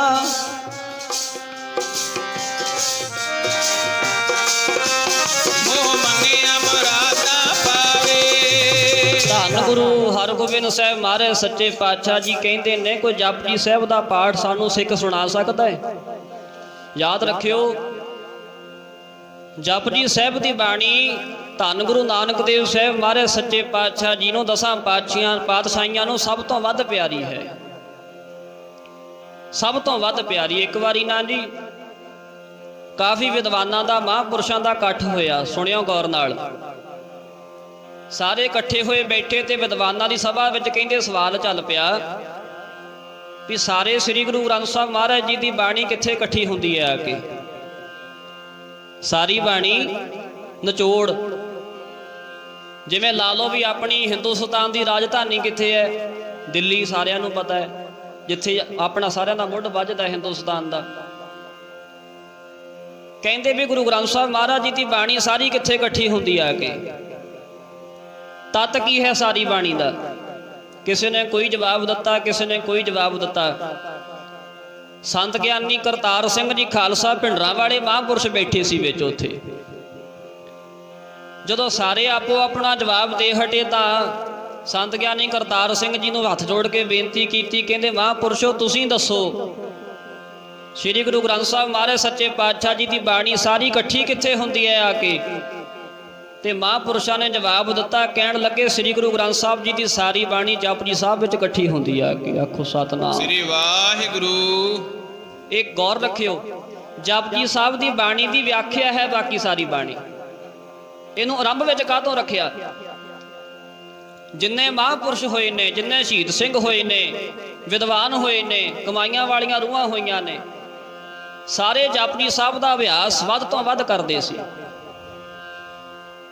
ਤੁਸੀਂ ਹੈਰਾਨ ਹੋਵੋਗੇ, ਸੰਤ ਗਿਆਨੀ ਜਰਨੈਲ ਸਿੰਘ ਜੀ ਖਾਲਸਾ ਭਿੰਡਰਾਂ ਵਾਲੇ ਮਹਾਂਪੁਰਸ਼, ਮੈਂ ਉਹਨਾਂ ਦਾ ਜੀਵਨ ਪੜ੍ਹਦਾ ਸੀ, ਉਹਨਾਂ ਦਾ ਜੀਵਨ ਲਿਖਿਆ ਜੀ ਗਿਆਨੀ ਜਸਵੀਰ ਸਿੰਘ ਜੀ ਹੁਣਾਂ ਨੇ। ਉਸ ਗ੍ਰੰਥ ਦਾ ਨਾਮ ਹੈ ਸੁਹਿਰਦ ਸੰਤ ਖਾਲਸਾ। ਉਹਦੇ ਵਿੱਚ ਲਿਖਿਆ ਉਹਨਾਂ ਨੇ, ਕਹਿੰਦੇ ਮਹਾਂਪੁਰਸ਼ ਬਾਬਾ ਜਰਨੈਲ ਸਿੰਘ ਜੀ 13 ਸਾਲ ਦੀ ਉਮਰ ਦੇ ਵਿੱਚ 13 ਸਾਲ ਦੀ ਉਮਰ ਦੇ ਵਿੱਚ 21 ਪਾਠ ਜਪਜੀ ਸਾਹਿਬ ਦੇ ਰੋਜ਼ ਕਰਦੇ ਹੁੰਦੇ ਸੀ। 13 ਸਾਲ ਦੀ ਉਮਰ। ਤੇ ਕਹਿੰਦੇ ਜਦੋਂ ਟਕਸਾਲ ਦੇ ਵਿੱਚ ਆਏ ਨੇ ਬਾਬਾ ਜਰਨੈਲ ਸਿੰਘ ਜੀ, ਚੜ੍ਹਦੀ ਜਵਾਨੀ ਟਕਸਾਲ ਵਿੱਚ ਜਦੋਂ ਆਏ ਨੇ, ਤੇ ਟਕਸਾਲ ਵਿੱਚ ਆ ਕੇ ਅਭਿਆਸ ਵਧਾਉਂਦਿਆਂ 51 ਪਾਠ ਜਪਜੀ ਸਾਹਿਬ ਦੇ ਰੋਜ਼। ਬਾਬਾ ਜਰਨੈਲ ਸਿੰਘ ਜੀ ਖਾਲਸਾ ਭਿੰਡਰਾਂ ਵਾਲੇ ਮਹਾਂਪੁਰਸ਼, ਇੰਨੀ ਉਹਨਾਂ ਨੇ ਕਹਿੰਦੇ ਕਮਾਈ ਕੀਤੀ, ਇੰਨਾ ਅਭਿਆਸ ਕੀਤਾ। ਸੰਤ ਗਿਆਨੀ ਜਰਨੈਲ ਸਿੰਘ ਜੀ ਖਾਲਸਾ 21 ਪਾਠ ਤੋਂ ਸ਼ੁਰੂ ਹੋ ਕੇ, ਪਹਿਲਾਂ ਕਹਿੰਦੇ 5 ਪਾਠਾਂ ਤੋਂ ਸ਼ੁਰੂਆਤ ਉਹਨਾਂ ਨੇ ਕੀਤੀ ਸੀ। 5 ਪਾਠਾਂ ਤੋਂ ਸ਼ੁਰੂ ਹੋ ਕੇ ਕਹਿੰਦੇ ਕਰਦੇ ਕਰਦੇ ਸੰਤ ਗਿਆਨੀ ਜਰਨੈਲ ਸਿੰਘ ਜੀ ਖਾਲਸਾ ਭਿੰਡਰਾਂ ਵਾਲੇ ਮਹਾਂਪੁਰਸ਼ ਟਕਸਾਲ ਵਿੱਚ ਰਹਿੰਦੇ ਹੋਏ, ਕਹਿੰਦੇ ਸਾਰੀ 5 ਗ੍ਰੰਥੀ ਜਵਾਨੀ, 51 ਅੰਗ ਸ੍ਰੀ ਗੁਰੂ ਗ੍ਰੰਥ ਸਾਹਿਬ ਜੀ ਦੀ ਬਾਣੀ ਦੇ, ਤੇ 151 ਪਾਠ ਜਪਜੀ ਸਾਹਿਬ ਦੇ ਰੋਜ਼ ਕਰਨੇ ਸ਼ੁਰੂ ਕਰ ਦਿੱਤੇ। ਆਖੋ ਸਤਨਾਮ ਸ੍ਰੀ ਵਾਹਿਗੁਰੂ। ਆਪਾਂ ਨੂੰ 5 ਬਾਣੀਆਂ ਕਰਦਿਆਂ ਨੂੰ ਮੌਤ ਪੈਂਦੀ ਹੈ। ਇਹ ਗੱਲ ਸ਼ਾਇਦ ਕੌੜੀ ਲੱਗੂਗੀ, ਪਰ ਜਿਹੜੀ ਦਵਾਈ ਕੌੜੀ ਹੋਵੇ ਨਾ, ਅਸਰ ਛੇਤੀ ਕਰਦੀ ਹੁੰਦੀ ਹੈ। ਅਸੀਂ ਖੁਦ ਤਾਂ 5 ਬਾਣੀਆਂ ਕੀ ਕਰਨੀਆਂ ਨੇ, ਸਾਡੇ ਗੁਰੂ ਘਰਾਂ ਵਿੱਚੋਂ 5 ਬਾਣੀਆਂ ਖਤਮ ਹੋ ਗਈਆਂ। ਸੌਖਾ ਕੰਮ ਲੱਭ ਲਿਆ, ਕਹਿੰਦੇ ਸਵੇਰੇ ਕਰੋ ਪ੍ਰਕਾਸ਼ ਗੁਰੂ ਗ੍ਰੰਥ ਸਾਹਿਬ ਜੀ ਦਾ, ਜਪਜੀ ਸਾਹਿਬ ਦਾ ਕਰੋ ਪਾਠ, 5 ਪੌੜੀਆਂ ਪੜ੍ਹੋ ਤੇ ਸਮਾਪਤੀ ਬਸ। ਜਦੋਂ ਸਾਡੇ ਗੁਰੂ ਘਰਾਂ ਦੇ ਵਿੱਚੋਂ 5 ਬਾਣੀਆਂ ਦਾ ਨਿਤਨੇਮ ਨਹੀਂ ਰਿਹਾ, ਫਿਰ ਸਾਡੇ ਘਰਾਂ 'ਚ ਕਿੱਥੋਂ ਰਹੇਗਾ। ਜਿਨ੍ਹਾਂ ਦੀ ਇੰਨੀ ਜੈ ਜੈਕਾਰ ਹੁੰਦੀ, ਅੱਜ ਵੀ ਨੌਜਵਾਨ ਜਿਨ੍ਹਾਂ ਨੇ ਸੰਤ ਗਿਆਨੀ ਜਰਨੈਲ ਸਿੰਘ ਜੀ ਖਾਲਸਾ ਮਹਾਂਪੁਰਸ਼ਾਂ ਦੇ ਦਰਸ਼ਨ ਨਹੀਂ ਕੀਤੇ, ਜਿਨ੍ਹਾਂ ਦਾ ਜਨਮ ਉਹਨਾਂ ਤੋਂ ਬਾਅਦ ਵਿੱਚ ਹੋਇਆ ਹੈ, ਉਹ ਵੀ ਉਹਨਾਂ ਦਾ ਨਾਮ ਸੁਣ ਕੇ ਕੁਰਬਾਨੀ ਕਰਨ ਵਾਸਤੇ ਤਿਆਰ ਹੋ ਜਾਂਦੇ। ਉਹ ਕਿਹੜੀ ਪਾਵਰ ਹੈ ਬਈ। ਸਰਕਾਰਾਂ ਨੇ ਜ਼ੋਰ ਲਾ ਲਿਆ ਉਹਨਾਂ ਦੀਆਂ ਫੋਟੋਆਂ ਲਵਾਉਣ ਵਾਸਤੇ, ਉਹਨਾਂ ਦਾ ਨਾਮ ਖਤਮ ਕਰਨ ਵਾਸਤੇ, ਪਰ ਨਹੀਂ ਕਰ ਸਕੇ। ਉਹ ਗੁਰਬਾਣੀ ਦੀ ਪਾਵਰ ਸੀ। ਔਰ ਯਾਦ ਰੱਖਿਓ, ਜਿੰਨੇ ਸ਼ਹੀਦ ਸਿੰਘ ਹੋਏ ਨੇ, ਜੇ ਪੰਚਮ ਪਾਤਸ਼ਾਹ ਸ੍ਰੀ ਗੁਰੂ ਅਰਜਨ ਦੇਵ ਸਾਹਿਬ ਸੱਚੇ ਪਾਤਸ਼ਾਹ ਜੀ ਨੇ ਸ਼ਹੀਦੀ ਪਾਈ ਆ ਨਾ ਜੀ, ਗੌਰ ਕਰਿਓ, ਤੇ ਮਹਾਰਾਜ ਨੇ ਸ਼ਹੀਦ ਹੋਣ ਤੋਂ ਪਹਿਲਾਂ ਜਪਜੀ ਸਾਹਿਬ ਦਾ ਪਾਠ ਕੀਤਾ। ਜਪਜੀ ਸਾਹਿਬ ਦੀ ਕਿੰਨੀ ਮਹਾਨਤਾ ਹੈ। ਜੇ 9ਵੇਂ ਪਾਤਸ਼ਾਹ ਗੁਰੂ ਤੇਗ ਬਹਾਦਰ ਸਾਹਿਬ ਸੱਚੇ ਪਾਤਸ਼ਾਹ ਜੀ ਨੇ ਸ਼ਹੀਦੀ ਦਿੱਤੀ ਹੈ ਚਾਂਦਨੀ ਚੌਂਕ ਦੇ ਵਿੱਚ, ਤੇ ਮਹਾਰਾਜ ਦੇ ਸੱਚੇ ਪਾਤਸ਼ਾਹ ਜੀ ਦੇ ਧੌਣ ਤੇ ਗਰਦਨ ਤੇ ਵਾਰ ਕਰਨ ਤੋਂ ਪਹਿਲਾਂ ਮਹਾਰਾਜ ਨੇ ਜਪਜੀ ਸਾਹਿਬ ਦਾ ਪਾਠ ਕੀਤਾ। ਜੇ ਭਾਈ ਮਤੀ ਦਾਸ ਨੂੰ ਆਰੇ ਨਾਲ ਚੀਰਿਆ ਗਿਆ, ਸਭ ਤੋਂ ਪਹਿਲਾਂ ਜਪਜੀ ਸਾਹਿਬ ਦਾ ਪਾਠ ਕੀਤਾ। ਜੇ ਭਾਈ ਮਨੀ ਸਿੰਘ ਦੇ ਬੰਦ ਕੱਟੇ ਗਏ, ਤਾਂ ਭਾਈ ਮਨੀ ਸਿੰਘ ਨੇ ਸ਼ਹੀਦ ਹੋਣ ਤੋਂ ਪਹਿਲਾਂ ਜਪਜੀ ਸਾਹਿਬ ਦਾ ਪਾਠ ਕੀਤਾ। ਕੋਈ ਤੇ ਪਾਵਰ ਹੋਊਗੀ। ਫਰੈਤਨਾਮਿਆਂ ਦੇ ਬਚਨ ਨੇ, ਕਹਿੰਦੇ ਸਿੱਖ ਗੁਰੂ ਕਾ ਹੋਏ ਗਇਓ ਜਪਜੀ ਕੰਠ ਨਾ ਕੀਨ, ਤੰਦਲ ਬਿਨ ਤੁਖ ਕਾਮ ਕੇ ਐਸੇ ਸਿੱਖ ਕੋ ਚੀਨ। ਜਿਸ ਸਿੱਖ ਨੇ ਅੰਮ੍ਰਿਤ ਛਕ ਲਿਆ, ਗਾਤਰਾ ਪਾ ਲਿਆ, ਸਿਰ ਤੇ ਦਸਤਾਰ ਸਜਾ ਲਈ, ਸ੍ਰੀ ਸਾਹਿਬ ਪਾ ਲਈ, ਤੇ ਰਹਿਤਨਾਮਿਆਂ ਦੇ ਬਚਨ ਨੇ, ਕਹਿੰਦੇ ਜੇ ਜਪਜੀ ਸਾਹਿਬ ਦਾ ਪਾਠ ਸਿੱਖ ਦੇ ਜਵਾਨੀ ਯਾਦ ਨਹੀਂ ਨਾ ਹੈ, ਸਿੱਖ ਗੁਰੂ ਕਾ ਹੋਏ ਗਇਓ, ਸਿੱਖ ਬਣ ਗਿਆ, ਜਪਜੀ ਕੰਠ ਨਾ ਕੀਨ, ਜਵਾਨੀ ਪਾਠ ਨਹੀਂ ਜਪਜੀ ਸਾਹਿਬ ਜੀ ਦਾ ਆਉਂਦਾ, ਉਹ ਸਿੱਖ ਕਿਹੋ ਜਿਹਾ ਹੈ? ਕਹਿੰਦੇ ਤੰਦਲ ਬਿਨ ਤੁਖ ਕਾਮ ਕੇ। ਤੁਖ ਕਹਿੰਦੇ ਨੇ ਛਿੱਲੜ ਨੂੰ, ਕਹਿੰਦੇ ਉਹ ਛਿੱਲੜ ਵਰਗਾ ਜਿਹਦੇ ਵਿੱਚ ਹਜੇ ਦਾਣਾ ਹੀ ਨਹੀਂ ਪਿਆ। ਆਖੋ ਸਤਨਾਮ ਸ੍ਰੀ ਵਾਹਿਗੁਰੂ। ਇੱਥੇ ਸਾਡੇ ਨਾ ਜੀ 80 ਸਾਲ ਦੀਆਂ ਸਾਡੀਆਂ ਉਮਰਾਂ ਹੋ ਗਈਆਂ। ਇਹ ਪੁਰਾਣੇ ਗਾਣੇ ਜਾਂ ਹੁਣ ਦੇ ਗਾਣੇ ਜਿੰਨੇ ਮਰਜ਼ੀ ਸੁਣ ਲਓ, ਕੱਲਾ ਕੱਲਾ ਕੱਢ ਕੇ ਐ ਚੰਗੀ ਤਰ੍ਹਾਂ ਸੁਣਾ ਲੈਣਗੇ। ਜਪਜੀ ਸਾਹਿਬ ਦੀਆਂ 5 ਪੌੜੀਆਂ ਨਹੀਂ ਸਾਨੂੰ ਆਉਂਦੀਆਂ। ਕਿਹੜੇ ਧਰਮ ਦੀ ਅਸੀਂ ਕਹਿੰਦੇ ਤਰੱਕੀ ਦੀ ਆਸ ਚਾਹੁੰਦੇ, ਸਾਡਾ ਧਰਮ ਤਰੱਕੀ ਕਰੇ। ਸਿੱਖ ਗੁਰੂ ਕਾ ਹੋਏ ਗਇਓ ਜਪਜੀ ਕੰਠ ਨਾ ਕੀਨ, ਤੰਦਲ ਬਿਨ ਤੁਖ ਕਾਮ ਕੇ ਐਸੇ ਸਿੱਖ ਕੋ ਚੀਨ। ਉਹ ਸਿੱਖ ਉਹ ਛਿੱਲੜ ਵਰਗਾ ਹੈ ਜਿਹਦੇ ਵਿੱਚ ਦਾਣਾ ਨਹੀਂ ਪਿਆ, ਖਾਲੀ ਫੂਲ ਕੇ ਬਸ। ਗੁਰੂ ਹਰਗੋਬਿੰਦ ਸਾਹਿਬ ਮਹਾਰਾਜ ਸੱਚੇ ਪਾਤਸ਼ਾਹ ਜੀ ਕਹਿੰਦੇ, ਕੋਈ ਸਿੱਖ ਜਪਜੀ ਸਾਹਿਬ ਦਾ ਸ਼ੁੱਧ ਪਾਠ ਸੁਣਾ ਦੇਵੇ, ਜੋ ਮੰਗੇਗਾ ਉਹੀ ਦੇਵਾਂਗੇ। ਜਦੋਂ ਮਹਾਰਾਜ ਨੇ ਇੰਨੀ ਗੱਲ ਕਹੀ, ਸੰਗਤ ਵਿੱਚੋਂ ਕੋਈ ਨਾ ਉੱਠਿਆ। ਗੁਰੂ ਸਾਹਿਬ ਜੀ ਨੇ ਦੂਜੀ ਵਾਰੀ ਫਿਰ ਉਹੀ ਭਜਨ ਕੀਤਾ, ਫਿਰ ਨਾ ਕੋਈ ਉੱਠਿਆ। ਜਦੋਂ ਤੀਜੀ ਵਾਰੀ ਮਹਾਰਾਜ ਨੇ ਇਹ ਗੱਲ ਕਹੀ, ਤੇ ਕਹਿੰਦੇ ਸੰਗਤ ਦੇ ਵਿੱਚੋਂ ਨਾ ਇੱਕ ਸਿੱਖ ਉੱਠ ਕੇ ਆ ਕੇ ਨਮਸਕਾਰ ਕਰਕੇ ਮਹਾਰਾਜ ਕੋ ਖੜਾ ਹੋ ਗਿਆ। ਮਹਾਰਾਜ ਕਹਿੰਦੇ, ਸਿੱਖਾ ਤੇਰਾ ਨਾਮ ਕੀ ਹੈ? ਕਹਿੰਦਾ, ਸੱਚੇ ਪਾਤਸ਼ਾਹ ਜੀ ਮੇਰਾ ਨਾਮ ਹੈ ਗੋਪਾਲਾ। ਭਾਈ ਗੋਪਾਲਾ ਕਰਕੇ ਮੈਨੂੰ ਕਹਿੰਦੇ ਆ। ਕਹਿੰਦੇ ਤੂੰ ਜਪਜੀ ਸਾਹਿਬ ਦਾ ਪਾਠ ਸੁਣਾਏਗਾ? ਨਹੀਂ ਮਹਾਰਾਜ ਮੈਂ ਨਹੀਂ ਜਪਜੀ ਸਾਹਿਬ ਦਾ ਪਾਠ ਸੁਣਾ ਸਕਦਾ। ਮਹਾਰਾਜ ਕਹਿੰਦੇ ਫਿਰ ਉੱਠ ਕੇ ਕਾਹਤੋਂ ਆਇਆ? ਅਸੀਂ ਤੇ ਇਹ ਗੱਲ ਕਹੀ ਹੈ ਵੀ ਜਿਹੜਾ ਜਪਜੀ ਸਾਹਿਬ ਦਾ ਪਾਠ ਜ਼ੁਬਾਨੀ ਸੁਣਾ ਦੇਵੇ, ਸ਼ੁੱਧ ਸੁਣਾ ਦੇਵੇ, ਇਕਾਗਰਤਾ ਦੇ ਨਾਲ ਸੁਣਾ ਦੇਵੇ, ਜੋ ਮੰਗੇਗਾ ਉਹ ਦੇਵਾਂਗੇ। ਜੇ ਤੂੰ ਸੁਣਾ ਨਹੀਂ ਸਕਦਾ ਫਿਰ ਉੱਠ ਕੇ ਕਾਹਤੋਂ ਆਇਆ? ਇਹ ਫੇਰ ਕਹਿੰਦਾ ਸੱਚੇ ਪਾਤਸ਼ਾਹ ਜੀ ਜਿਹੜਾ ਤੁਹਾਡਾ ਬਚਨ ਹੈ ਮੈਂ ਉਹੀ ਪੂਰਾ ਕਰਨ ਵਾਸਤੇ ਆਇਆ, ਪਰ ਮੈਂ ਜਪਜੀ ਸਾਹਿਬ ਦਾ ਪਾਠ ਤੁਹਾਨੂੰ ਸੁਣਾ ਨਹੀਂ ਸਕਦਾ। ਮਾਰੇ ਕਹਿੰਦੇ ਕਿਉਂ? ਸੱਚੇ ਪਾਤਸ਼ਾਹ ਜੀ ਮੇਰੀ ਕੋਈ ਔਕਾਤ ਨਹੀਂ ਹੈ ਮੈਂ ਜਪਜੀ ਸਾਹਿਬ ਦਾ ਸ਼ੁੱਧ ਪਾਠ ਕਰ ਸਕਾਂ, ਜਪਜੀ ਸਾਹਿਬ ਦਾ ਪਾਠ ਜ਼ਬਾਨੀ ਕਰ ਸਕਾਂ, ਮੈਂ ਨਹੀਂ ਕਰ ਸਕਦਾ। ਤੁਸੀਂ ਆਪਣਾ ਹੱਥ ਮੇਰੇ ਸਿਰ ਤੇ ਰੱਖ ਕੇ ਕਰਵਾ ਲਓ। ਆਖੋ ਸਤਨਾਮ ਸ੍ਰੀ ਵਾਹਿਗੁਰੂ। ਤੁਸੀਂ ਕਰਵਾ ਲਓ। ਇਹ ਯਾਦ ਰੱਖਿਓ, ਜਿੰਨਾ ਸਮਾਂ ਸਿੱਖ ਦੇ ਕੋਲ ਨਿਮਰਤਾ ਨਹੀਂ ਹੈ, ਜਿੰਨਾ ਸਮਾਂ ਮਨ ਵਿੱਚ ਨਿਮਰ ਭਾਵ ਨਹੀਂ ਹੈ, ਉਹਨਾਂ ਸਮਾਂ ਕਦੇ ਫਲ ਨਹੀਂ ਲੱਗੇਗਾ। ਸਿਮਲ ਰੁੱਖ ਸਰਾਇਰਾ ਅਤ ਦੀਰਘ ਅਤ ਮੁੱਚ, ਓਏ ਜੇ ਆਵੇ ਆਸ ਕਰ ਜਾਹੇ ਨਰਾਸੇ ਕਿਤ, ਫਲ ਫਿੱਕੇ ਫੁੱਲ ਬਕ ਬਕੇ ਕੰਮ ਨਾ ਆਵੇ ਪਤ, ਮਿਠਤ ਨੀਵੀ ਨਾਨਕਾ ਗੁਣ ਚੰਗਿਆਈਆਂ ਤਤ। ਇਥੋਂ ਦਾਤ ਉਹ ਲਏਗਾ ਜਿਹਨੂੰ ਨੀਵਾ ਹੋਣਾ ਆਉਂਦਾ ਹੈ, ਜਿਹਨੂੰ ਆਪਣੇ ਆਪ ਨੂੰ ਲੁਕਾਉਣਾ ਆਉਂਦਾ ਹੈ। ਮੈਂ ਕੱਲ ਦੀਵਾਨ ਵਿੱਚ ਬੇਨਤੀ ਕੀਤੀ ਸੀ, ਜੇ ਗੁਰੂ ਘਰੋਂ ਕੋਈ ਦਾਤ ਲੈਣੀ ਚਾਹੁੰਦੇ ਹੋ, ਜੇ ਕੋਈ ਗੁਰੂ ਦੀ ਖੁਸ਼ੀ ਲੈਣੀ ਚਾਹੁੰਦੇ ਹੋ ਨਾ, ਆਪਾਂ ਸਾਰੇ ਚਾਹੁੰਦੇ ਹਾਂ ਸਾਨੂੰ ਗੁਰੂ ਦੀ ਖੁਸ਼ੀ ਮਿਲੇ, ਸਾਡੇ ਘਰ ਵਿੱਚ ਸੁੱਖ ਆਉਣ, ਸਾਡੇ ਘਰ ਵਿੱਚ ਸ਼ਾਂਤੀ ਹੋਵੇ। ਤੇ ਸਭ ਤੋਂ ਪਹਿਲਾ ਕੰਮ ਇਹ ਹੈ, ਜੋ ਵੀ ਸੇਵਾ ਗੁਰੂ ਘਰੇ ਆ ਕੇ ਕਰਦੇ ਹੋ, ਜਿੰਨੀ ਵੀ ਬਾਣੀ ਪੜ੍ਹਦੇ ਹੋ, ਇਹਨੂੰ ਲੁਕੋ ਕੇ ਰੱਖੋ, ਇਹਨੂੰ ਜ਼ਾਹਰ ਨਾ ਕਰੋ। ਸਾਡੇ ਤਾਂ ਸਿੱਖਾਂ ਦੇ ਹਾਲਾਤ ਇਹ ਹੈ ਵੀ ਅਸੀਂ 500 ਰੁਪਈਆ ਦੇਣਾ ਗੁਰੂ ਘਰੇ, ਸਾਰੇ ਟੱਬਰ ਦੇ ਨਾਂ ਸਾਨੂੰ ਪੱਥਰ ਉੱਪਰ ਲਿਖੇ ਚਾਹੀਦੇ ਆ। ਮੈਂ ਬਹੁਤ ਵਾਰੀ ਗੱਲ ਕਹਿਣਾ ਹੁੰਦਾ ਵੀ ਜਿਸ 1500 2000 ਦਾ ਪੱਖਾ ਲਿਆਉਂਦੇ ਆ, ਸਾਰੇ ਟੱਬਰ ਦੇ ਉੱਪਰ ਨਾਮ ਲਿਖੇ ਹੁੰਦੇ ਸਾਡੇ। ਮੇਰਾ ਨਾਮ ਲਿਖ ਦੇ, ਮੇਰੇ ਬਾਪੂ ਦਾ ਲਿਖ ਦਿਓ, ਮੇਰੇ ਪੁੱਤਰ ਦਾ ਲਿਖ ਦਿਓ। ਤੁਸੀਂ ਕਦੇ ਸੋਚਿਆ ਆਪਣੇ ਘਰ ਵਿੱਚ ਤੁਹਾਨੂੰ ਕੋਈ ਬੰਦਾ ਕਹੇ ਵੀ ਤੂੰ 2000 ਦਾ ਲਿਆ, ਮੈਂ ਤੈਨੂੰ 5000 ਦਾ ਪੱਖਾ ਲਿਆ ਕੇ ਦਿੰਦਾ, ਮੇਰੇ ਉੱਪਰ, ਮੇਰੇ ਪਰਿਵਾਰ ਦੇ ਨਾਮ ਉਹਦੇ ਉੱਪਰ ਲਿਖ ਕੇ ਆਪਣੇ ਕਮਰੇ 'ਚ ਲਾਵਾਂਗੇ? ਕਦੇ ਆਪਾਂ ਕਦੇ ਨਹੀਂ ਲਾਉਂਦੇ। ਚਾਹੀਦਾ ਤਾਂ ਇਹ ਹੈ, ਜੇ ਸੇਵਾ ਸਿਆਣੇ ਕਹਿੰਦੇ ਹੁੰਦੇ ਸੀ ਨਾ, ਇਸ ਹੱਥ ਨਾਲ ਦਾਨ ਕੀਤਾ ਹੈ, ਇਹਨੂੰ ਪਤਾ ਨਾ ਲੱਗੇ। ਤੇ ਅਸੀਂ ਕਹਿੰਦੇ ਹਾਂ ਵੀ ਸਾਡੇ ਸਾਰੇ ਪਿੰਡ ਵਿੱਚ ਬੱਲੇ ਬੱਲੇ ਹੋਣੀ ਚਾਹੀਦੀ, ਜੈ ਜੈਕਾਰ ਹੋਣੀ ਚਾਹੀਦੀ ਹੈ। ਜੇ ਕਿਤੇ 500 2000 ਦਾ ਰੁਮਾਲਾ ਲਿਆ ਕੇ ਗੁਰੂ ਘਰੇ ਚੜਾ ਦਈਏ ਨਾ ਆਪਾਂ, ਤਾਂ ਸਾਰੇ ਪਿੰਡ ਵਿੱਚ ਸ਼ਾਮ ਤੱਕ ਰੌਲਾ ਪੈਂਦਾ ਹੁੰਦਾ ਵੀ ਜਿਹੜਾ ਅੱਜ ਗੁਰੂ ਘਰੇ ਰੁਮਾਲਾ ਲੱਗਾ ਹੋਇਆ ਮੇਰਾ ਲਾਇਆ ਹੋਇਆ ਹੈ। ਆਖੋ ਸਤਨਾਮ ਸ੍ਰੀ ਵਾਹਿਗੁਰੂ। ਵੀ ਤੇਰੇ ਰੁਮਾਲਿਆਂ ਤੇ ਬੈਠਾ ਹੈ ਖਸਮ। ਜਿਹੜਾ ਸਾਨੂੰ ਦਾਤਾਂ ਬਖਸ਼ਿਸ਼ ਕਰਦਾ ਹੈ, ਜਿਹਦਾ ਦਿੱਤਾ ਹੋਇਆ ਅਸੀਂ ਖਾਂਦੇ ਹਾਂ, ਤੂੰ ਦਾਤਾ ਦਾ ਤਾਰ ਤੇਰਾ ਦਿੱਤਾ ਖਾਵਣਾ, ਅਸੀਂ ਉਹਨੂੰ ਕੀ ਦੇ ਸਕਦੇ ਹਾਂ ਬਈ? ਯਾਦ ਰੱਖਿਓ, ਸਿਆਣੇ ਬੈਠੇ ਹੋ ਸਾਰੇ, ਜਿਹੜਾ ਦਾਣਾ ਜ਼ਮੀਨ ਵਿੱਚ ਨੰਗਾ ਪਿਆ ਰਹਿ ਜਾਵੇ ਉਹ ਕਦੇ ਨਹੀਂ ਉੱਗਦਾ ਹੁੰਦਾ, ਤੇ ਜਿਹੜਾ ਉੱਗੇਗਾ ਉਹ ਜਿਹਦੇ ਉੱਪਰ ਮਿੱਟੀ ਪਈ ਹੋਏਗੀ। ਨੰਗੇ ਪੈ ਦਾਣੇ ਨੂੰ, ਨੰਗੇ ਪੈ ਬੀਜ ਨੂੰ ਪੰਛੀ ਚੁੱਕ ਕੇ ਲੈ ਜਾਂਦੇ ਆ। ਜੇ ਦਾਨ ਪੁੰਨ ਕੀਤਾ ਸਫਲਾ ਕਰਨਾ ਨਾ ਜੀ, ਤੇ ਗੁਪਤ ਰੱਖਿਆ ਕਰੋ, ਨਿਮਰ ਭਾਵ ਰੱਖਿਆ ਕਰੋ। ਜਿਹੜਾ ਨੀਵਾ ਹੋਏਗਾ, ਆਪਾਂ ਪੜ੍ਹਦੇ ਹਾਂ ਅਰਦਾਸ ਦੇ ਵਿੱਚ, ਅੜੇ ਸੋ ਝੜੇ ਸ਼ਰਨ ਪਰੇ ਸੋ ਤਰੇ। ਜਿਹੜਾ ਅੜ ਕੇ ਆਇਆ ਉਹ ਝੜ ਜਾਂਦਾ ਹੈ। ਇੱਥੇ ਉਹਨਾਂ ਦੀ ਜੈ ਜੈਕਾਰ ਹੈ ਜਿਨ੍ਹਾਂ ਨੂੰ ਨੀਵੇਂ ਹੋਣਾ ਆਉਂਦਾ ਹੈ।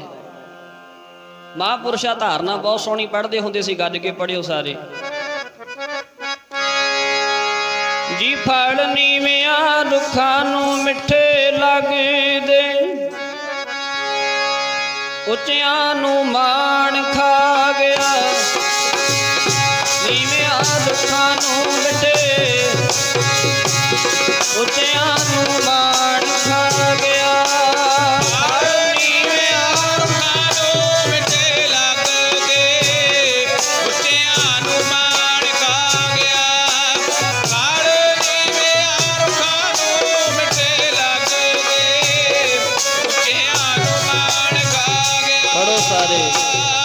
ਨੀਵਿਆਂ ਦੁੱਖਾਂ ਨੂੰ ਮਿੱਠੇ ਲੱਗਦੇ, ਉੱਚਿਆਂ ਨੂੰ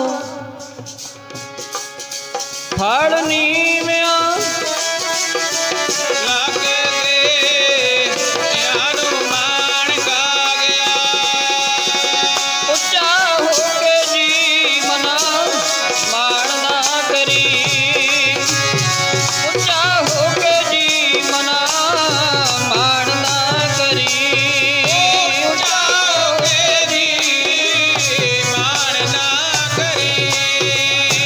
ਉੱਚਾ ਹੋ ਕੇ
ਕਿਆ ਭਇਆ ਜੋ ਮਾਨ ਤਰਿਆ ਨਹੀਂ ਜਾਏ। ਜੇ ਆਪਣਾ ਹੰਕਾਰ ਨਹੀਂ ਛੱਡਿਆ ਤੇ ਕੁਝ ਨਹੀਂ ਛੱਡਿਆ।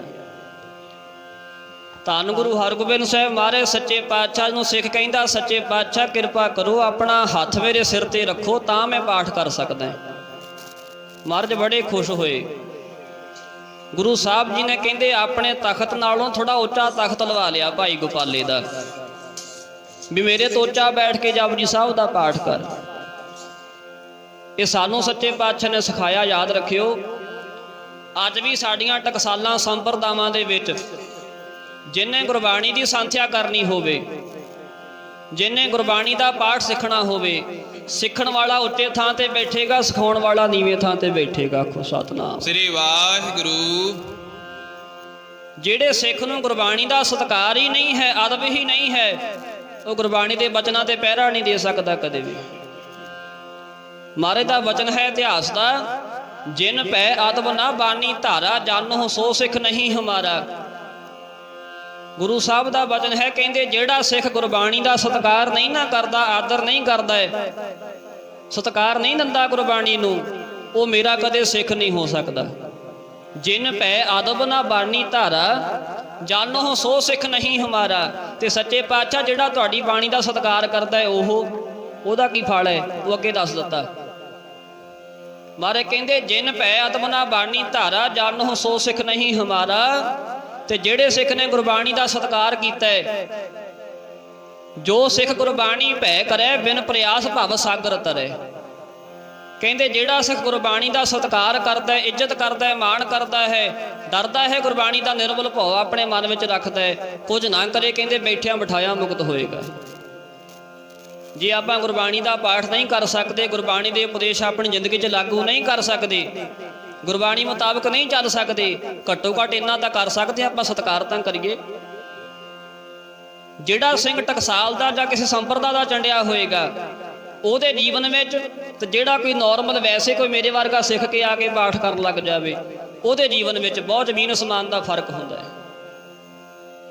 ਗੁਰਬਾਣੀ ਦਾ ਸਤਿਕਾਰ ਟਕਸਾਲਾਂ ਵਿੱਚ ਸਭ ਤੋਂ ਪਹਿਲਾਂ ਸਿਖਾਇਆ ਜਾਂਦਾ ਹੈ। ਯਾਦ ਰੱਖਿਓ, ਜਿਹੜਾ ਅਸੀਂ ਗਲ 'ਚ ਪਰਨਾ ਪਾਉਂਦੇ ਆ ਨਾ, ਇਹ ਸ਼ੋਅ ਵਾਸਤੇ ਨਹੀਂ ਹੁੰਦਾ। ਵੈਸੇ ਸ਼ੋਅ ਬਣਾ ਲਈ ਸਾਡੇ ਵਰਗਿਆਂ ਨੇ ਹੁਣ, ਜਿੰਨੇ ਕੁ ਨਵੇਂ ਲੱਗੇ ਆ ਕੀਰਤਨ ਕਰਨ ਵਾਲੇ, ਵੀ ਜਿਹੋ ਜਿਹਾ ਚੋਲਾ ਉਹੋ ਜਿਹਾ ਗਲ ਵਿੱਚ ਪਰਨਾ, ਉਹੋ ਜਿਹੀ ਪੱਗ, ਸਾਰਾ ਐ ਪੂਰਾ ਲੱਗੇ ਵੀ ਕੋਈ ਸਿੰਗਰ ਹੀ ਤੁਰਿਆ ਆਉਂਦਾ। ਆਖੋ ਸਤਨਾਮ ਸ੍ਰੀ ਵਾਹਿਗੁਰੂ। ਕਲਾਕਾਰ ਅਸੀਂ ਕੀਰਤਨ ਵਾਲੇ ਘੱਟ ਲੱਗਦੇ, ਕਲਾਕਾਰ ਅਸੀਂ ਵੱਧ ਲੱਗਦੇ। ਅੱਜ ਇਹਦਾ ਕੋਈ ਮਤਲਬ ਸੀ ਇਸ ਹਜ਼ੂਰੀਏ ਦਾ। ਟਕਸਾਲ ਦੇ ਵਿੱਚ ਸਭ ਤੋਂ ਪਹਿਲਾਂ ਗੁਰਬਾਣੀ ਦਾ ਸਤਿਕਾਰ ਸਿਖਾਇਆ ਜਾਂਦਾ ਹੈ। ਤੇ ਜਿਹੜਾ ਬੰਦਾ ਟਕਸਾਲ ਚੋਂ ਪੜ੍ਹਿਆ ਹੋਏਗਾ, ਜਿਹਨੇ ਸੰਥਿਆ ਉੱਥੋਂ ਕੀਤੀ ਹੋਏਗੀ, ਜਾਂ ਕਿਸੇ ਸੰਪਰਦਾ ਚੋਂ ਪੜ੍ਹਿਆ ਹੋਏਗਾ, ਉਹ ਜਦੋਂ ਮੱਥਾ ਟੇਕੇਗਾ ਨਾ ਆ ਕੇ ਗੁਰੂ ਗ੍ਰੰਥ ਸਾਹਿਬ ਜੀ ਨੂੰ, ਆਹ ਜਿਹੜਾ ਪਰਨਾ ਅਸੀਂ ਗਲ 'ਚ ਪਾਉਂਦੇ, ਉਹ ਥੱਲੇ ਰੱਖ ਕੇ, ਇਹਦੇ ਉੱਪਰ ਹੱਥ ਰੱਖ ਕੇ ਫਿਰ ਮੱਥਾ ਟੇਕੇਗਾ, ਥੱਲੇ ਹੱਥ ਨਹੀਂ ਕਦੇ ਲਾਏਗਾ। ਉਹਦਾ ਕਾਰਨ ਹੈ, ਇੱਥੇ ਆਪਣੇ ਪੈਰ ਵੀ ਲੱਗੇ ਹੈ, ਇੱਥੇ ਮਿੱਟੀ ਵੀ ਖਿਲਰੀ ਹੋਏਗੀ, ਧੂੜ ਵੀ ਹੋਏਗੀ, ਉੱਥੇ ਉਸੇ ਥਾਂ ਤੇ ਹੱਥ ਰੱਖ ਕੇ ਮੁੜ ਕੇ ਜਾ ਕੇ ਗੁਰੂ ਗ੍ਰੰਥ ਸਾਹਿਬ ਦੇ ਸਰੂਪਾਂ ਨੂੰ ਹੱਥ ਅਸੀਂ ਲਾਉਣਾ ਹੁੰਦਾ ਹੈ। ਤੇ ਜੇ ਬਾਈ ਚਾਂਸ ਕਿਸੇ ਟਾਈਮ ਕੇ ਸਿੰਘ ਕੋਲ ਪਰਨਾ ਨਾ ਹੋਵੇ, ਇਹ ਤੇ ਜਿਹੜਾ ਚੋਲਾ ਲੰਮਾ ਪਾਇਆ ਹੁੰਦਾ ਹੈ, ਇਹ ਨਿਸ਼ਾਨੀ ਹੈ ਟਕਸਾਲ ਦੇ ਪੜ੍ਹੇ ਸਿੰਘ ਦੀ। ਉਹ ਜਦੋਂ ਨਮਸਕਾਰ ਕਰੇਗਾ ਨਾ ਜੀ, ਜੇ ਗਲ 'ਚ ਪਰਨਾ ਨਹੀਂ ਹੈਗਾ ਤੇ ਆਪਣਾ ਚੋਲਾ ਗਾਂ ਨੂੰ ਖਿਲਾਰ ਕੇ ਉਹਦੇ ਉੱਪਰ ਹੱਥ ਰੱਖੇਗਾ। ਇਹ ਚੀਜ਼ਾਂ ਸਾਨੂੰ ਸੰਪਰਦਾਵਾਂ ਵਿੱਚ ਸਿਖਾਈਆਂ ਜਾਂਦੀਆਂ ਸੀ। ਤੇ ਹੁਣ ਅੱਜ ਕੱਲ੍ਹ ਦਾ ਮੇਰੇ ਵਰਗਾ ਪੜ੍ਹਿਆ ਲਿਖਿਆ ਕਹਿੰਦਾ ਹੈ ਵੀ ਮੇਰੀ ਤਾਂ ਪੜ੍ਹਾਈ ਬਹੁਤ ਕੀਤੀ ਹੋਈ, ਮੈਨੂੰ ਪੰਜਾਬੀ ਪੜ੍ਹਨੀ ਆ, ਮੈਂ ਬਾਣੀ ਪੜ੍ਹ ਲਊਂ। ਇਹ ਕਿਤੇ ਕਿੰਨਾ ਕੰਮ ਔਖਾ ਹੈ। ਇੱਕ ਗੱਲ ਯਾਦ ਰੱਖਿਓ, ਭਾਵੇਂ ਬੰਦਾ MA ਪੜ੍ਹਿਆ ਹੋਵੇ, ਓਨਾ ਸਮਾਂ ਗੁਰਬਾਣੀ ਦਾ ਸ਼ੁੱਧ ਪਾਠ ਉਹ ਕਦੇ ਨਹੀਂ ਕਰ ਸਕਦਾ ਜਿੰਨਾ ਸਮਾਂ ਉਹਨੇ ਸੰਥਿਆ ਨਹੀਂ ਲਈ ਹੈ, ਸੰਥਿਆ ਨਹੀਂ ਕੀਤੀ ਹੈ। ਟਕਸਾਲ ਦੇ ਵਿੱਚ ਭਾਵੇਂ ਕੋਈ MA ਪੜ੍ਹਿਆ ਬੰਦਾ ਚਲਿਆ ਜਾਵੇ ਸੰਥਿਆ ਕਰਨ, ਉਹਦੀ ਸ਼ੁਰੂਆਤ ਉਹ ਊੜੇ ਐੜੇ ਤੋਂ ਕਰਾਉਂਦੇ ਨੇ। ਆਖੋ ਸਤਨਾਮ ਸ੍ਰੀ ਵਾਹਿਗੁਰੂ। ਉਹ ਨਹੀਂ ਵੇਖਦੇ ਕਿੰਨਾ ਪੜ੍ਹਿਆ ਤੂੰ ਆਇਆ। ਸੰਥਿਆ ਤੋਂ ਬਿਨਾਂ ਗੁਰਬਾਣੀ ਸ਼ੁੱਧ ਨਹੀਂ ਕਦੇ ਪੜ੍ਹ ਸਕਦਾ। ਤੇ ਜੇ ਗੁਰਬਾਣੀ ਸ਼ੁੱਧ ਨਹੀਂ ਹੈ, ਗੁਰੂ ਸਾਹਿਬ ਦੀ ਕਦੇ ਖੁਸ਼ੀ ਨਹੀਂ ਮਿਲੇਗੀ। ਅਨੰਦਪੁਰ ਸਾਹਿਬ ਦੀ ਧਰਤੀ ਤੇ ਗੁਰੂ ਗੋਬਿੰਦ ਸਿੰਘ ਮਹਾਰਾਜ ਸੱਚੇ ਪਾਤਸ਼ਾਹ ਜੀ ਬੈਠੇ, ਇੱਕ ਸਿੱਖ ਬੈਠਾ ਪਾਠ ਕਰੇ, ਦੱਖਣੀ ਓਂਕਾਰ ਦਾ ਪਾਠ ਕਰੇ। ਉਹਨੇ ਪੜ੍ਹਦੇ ਪੜ੍ਹਦੇ ਇੱਕ ਪੰਕਤੀ ਪੜ੍ਹੀ, ਕਹਿੰਦਾ ਕਰਤੇ ਕੀ ਮਿਤ ਕਰਤਾ ਜਾਣੈ। ਉੱਥੇ ਲਿਖਿਆ ਹੈਗਾ ਜੀ ਕੈ ਜਾਣੈ ਗੁਰਸੂਰਾ, ਦੋ ਲਾਵਾਂ ਲੱਗੀਆਂ ਹੋਈਆਂ ਨੇ। ਉਹਨੇ ਪੰਕਤੀ ਪੜ੍ਹੀ, ਕਹਿੰਦਾ ਕਰਤੇ ਕੀ ਮਿਤ ਕਰਤਾ ਜਾਣੈ, ਕੇ ਜਾਣੈ ਗੁਰਸੂਰਾ, ਇੱਕ ਲਾਮ ਲਾਤੀ। ਜਿਹੜੇ ਤੁਹਾਡੇ ਚੋਂ ਗੁਰਬਾਣੀ ਦੇ ਜਾਣਕਾਰ ਬੈਠੇ ਨੇ ਉਹਨਾਂ ਨੂੰ ਪਤਾ ਹੋਏਗਾ ਇਸ ਗੱਲ ਦਾ ਵੀ ਦੋ ਲਾਵਾਂ 'ਚ ਇੱਕ ਲਾਂ ਲਾਉਣ ਦਾ ਕਿੰਨਾ ਫਰਕ ਹੁੰਦਾ ਹੈ। ਉਹਨੇ ਪੜ੍ਹਿਆ, ਕਹਿੰਦਾ ਕਰਦੇ ਕੀ ਮਿਤ ਕਰਤਾ ਜਾਣੇ ਕੇ ਜਾਣੇ ਗੁਰਸੂਰਾ। ਗੁਰੂ ਸਾਹਿਬ ਜੀ ਨੇ ਸੁਣ ਲਿਆ, ਗੁਰੂ ਗੋਬਿੰਦ ਸਿੰਘ ਮਹਾਰਾਜ ਨੇ ਆਪਣੇ ਲਾਗੇ ਇੱਕ ਸਿੱਖ ਨੂੰ ਬੁਲਾਇਆ। ਕਹਿੰਦੇ ਜਿਹੜਾ ਉਹ ਸਿੱਖ ਪਾਠ ਕਰਦਾ ਬੈਠਾ, ਹਾਂ ਮਹਾਰਾਜ, ਜੋ ਇਤਿਹਾਸ ਵਿੱਚ ਲਿਖਿਆ ਹੋਇਆ। ਮਹਾਰਾਜ ਕਹਿੰਦੇ ਉਹਦੇ ਜਾ ਕੇ ਚਪੇੜ ਮਾਰੋ। ਉਹ ਸਿੱਖ ਨੇ ਸਤ ਬਚਨ ਕਿਹਾ, ਜਾ ਕੇ ਉਹ ਪਾਠ ਕਰਦੇ ਦੇ ਉਹਦੇ ਜਾ ਕੇ ਮੂੰਹ ਤੇ ਚਪੇੜ ਮਾਰ ਦਿੱਤੀ। ਉਹ ਬੜਾ ਔਖਾ ਹੋਇਆ, ਜਿਵੇਂ ਕਿਵੇਂ ਕਰਕੇ ਉਹਨੇ ਬਾਣੀ ਦਾ ਪਾਠ ਕੀਤਾ ਪੂਰਾ, ਤੇ ਗੁਰੂ ਸਾਹਿਬ ਕੋ ਆ ਗਿਆ, ਗੁਰੂ ਗੋਬਿੰਦ ਸਿੰਘ ਜੀ ਕੋਲ। ਕਹਿੰਦਾ ਸੱਚੇ ਪਾਤਸ਼ਾਹ ਸੀ ਤੇ ਇਹ ਸੁਣਿਆ ਸੀ ਵੀ ਤੁਹਾਡੀ ਬਾਣੀ ਪੜ੍ਹਨ ਦੇ ਨਾਲ ਜਮਾਂ ਦੀਆਂ ਮਾਰਾਂ ਤੋਂ ਬਚ ਜਾਈਦਾ ਹੈ, ਤੇ ਤੁਹਾਡੇ ਤਾਂ ਸਿੱਖੀ ਚਪੇੜਾਂ ਮਾਰੀ ਜਾਂਦੇ ਆ। ਮਾਰੇ ਕਹਿੰਦੇ ਤੂੰ ਬਾਣੀ ਕਿਹੜੀ ਪੜ੍ਹਦਾ ਸੀ? ਕਹਿੰਦਾ ਜੀ ਮੈਂ ਦੱਖਣੀ ਓਂਕਾਰ ਦੀ ਬਾਣੀ ਪੜ੍ਹਦਾ ਸੀ। ਮਾਰੇ ਕਹਿੰਦੇ ਕਿਹੜੀ ਪੰਕਤੀ ਪੜ੍ਹਦਾ ਜਦੋਂ ਤੇਰੇ ਚਪੇੜਾਂ ਵੱਜੀਆਂ? ਕਹਿੰਦਾ ਜੀ ਮੈਂ ਪੜ੍ਹਦਾ ਸੀ ਕਰਤੇ ਕੀ ਮਿਤ ਕਰਤਾ ਜਾਣੇ ਕੇ ਜਾਣੇ ਗੁਰਸੂਰਾ। ਮਾਰੇ ਕਹਿੰਦੇ ਇੱਥੇ ਹੀ ਮਾਰ ਖਾਧੀ ਹੈ। ਦੁਬਾਰਾ ਧਿਆਨ ਨਾਲ ਪੜ੍ਹਖਾਂ ਕੀ ਲਿਖਿਆ ਉੱਥੇ। ਜਦੋਂ ਧਿਆਨ ਨਾਲ ਪੜ੍ਹਿਆ, ਕਹਿੰਦਾ ਜੀ ਕੈ ਲਿਖਿਆ, ਕੱਕੇ ਉੱਪਰ ਦੋ ਲਾਵਾਂ ਲੱਗੀਆਂ ਨੇ। ਮਹਾਰਾਜ ਇੰਨੀ ਗਲਤੀ ਕਾਰਨ ਚਪੇੜਾਂ ਮੇਰੇ ਪੈ ਗਈਆਂ ਇੱਕੋ ਲਾਂ ਹਟਾਉਣ ਕਰਕੇ। ਇਦਾਂ ਕੀ ਹੋ ਜਾਂਦਾ? ਗੁਰੂ ਗੋਬਿੰਦ ਸਿੰਘ ਮਹਾਰਾਜ ਕਹਿਣ ਲੱਗੇ ਜਿਹੜੀ ਪੰਕਤੀ ਤੈਂ ਪੜ੍ਹੀ ਹੈ ਕੇ ਜਾਣੇ ਗੁਰਸੂਰਾ, ਇਹਦਾ ਅਰਥ ਹੀ ਸਾਰਾ ਗਲਤ ਹੋ ਜਾਣਾ ਹੈ। ਸੱਚੇ ਪਾਤਸ਼ਾਹ ਕਹਿੰਦੇ ਇਸ ਪੰਕਤੀ ਦਾ ਅਰਥ ਹੈ ਰੱਬ ਦੀ ਗਤੀ ਨੂੰ, ਰੱਬ ਦੀ ਕਰਨੀ ਨੂੰ ਜਾਂ ਰੱਬ ਜਾਣ ਸਕਦਾ ਹੈ, ਕਰਤੇ ਕੀ ਮਿਤ ਕਰਤਾ ਜਾਣੇ, ਕਹਿ ਜਾਣੇ ਗੁਰਸੂਰਾ ਜਾਂ ਗੁਰੂ ਜਾਣਦਾ ਹੈ। ਤੇ ਜਿਹੜਾ ਕਹਿੰਦੇ ਤੂੰ ਪੜਿਆ ਹੈ ਕਰਤੇ ਕੀ ਮਿਤ ਕਰਤਾ ਜਾਣੇ ਕੇ ਜਾਣੇ ਗੁਰਸੂਰਾ, ਕਹਿੰਦੇ ਇਹਦਾ ਭਾਵ ਇਹ ਬਣਦਾ ਹੈ ਵੀ ਰੱਬ ਦੀ ਗਤੀ ਨੂੰ ਰੱਬ ਜਾਣਦਾ, ਗੁਰੂ ਨਹੀਂ ਜਾਣਦਾ। ਆਖੋ ਸਤਨਾਮ ਸ੍ਰੀ ਵਾਹਿਗੁਰੂ। ਤੂੰ ਸਾਡੇ ਅੰਗ ਭੰਨੇ ਐ ਤਾਂ ਤੇਰੇ ਚਪੇੜਾਂ ਵੱਜੀਆਂ। ਤੇ ਜੇ ਇੱਕ ਲਾਮ ਲੱਗਣ ਕਰਕੇ ਘੱਟ ਵੱਧ ਹੋਣ ਕਰਕੇ ਸਾਧ ਸੰਗਤ ਇੰਨੀ ਮਾਰ ਪੈ ਸਕਦੀ ਆ, ਜਿਹੜੇ ਸਾਰੀ ਸਾਰੀ ਗੁਰਬਾਣੀ ਸ਼ੁੱਧ ਪੜ੍ਹਦੇ ਨੇ ਉਹਨਾਂ ਦਾ ਕੀ ਬਣੇਗਾ? ਮਹਾਂਪੁਰਸ਼ ਇੱਕ ਬਹੁਤ ਸੋਹਣਾ ਬਚਨ ਸਮਝਾਉਂਦੇ ਹੁੰਦੇ ਸੀ ਜਦੋਂ ਮੈਂ ਸੰਥਿਆ ਕਰਦਾ ਹੁੰਦਾ ਸੀ ਰਾੜਾ ਸਾਹਿਬ। ਉਹਨਾਂ ਨੇ ਕਹਿਣਾ ਗੁਰੂ ਗ੍ਰੰਥ ਸਾਹਿਬ ਮਹਾਰਾਜ ਜੀ ਦੇ 1430 ਪੰਨੇ ਹਨ, 1430 ਅੰਗ ਹਨ।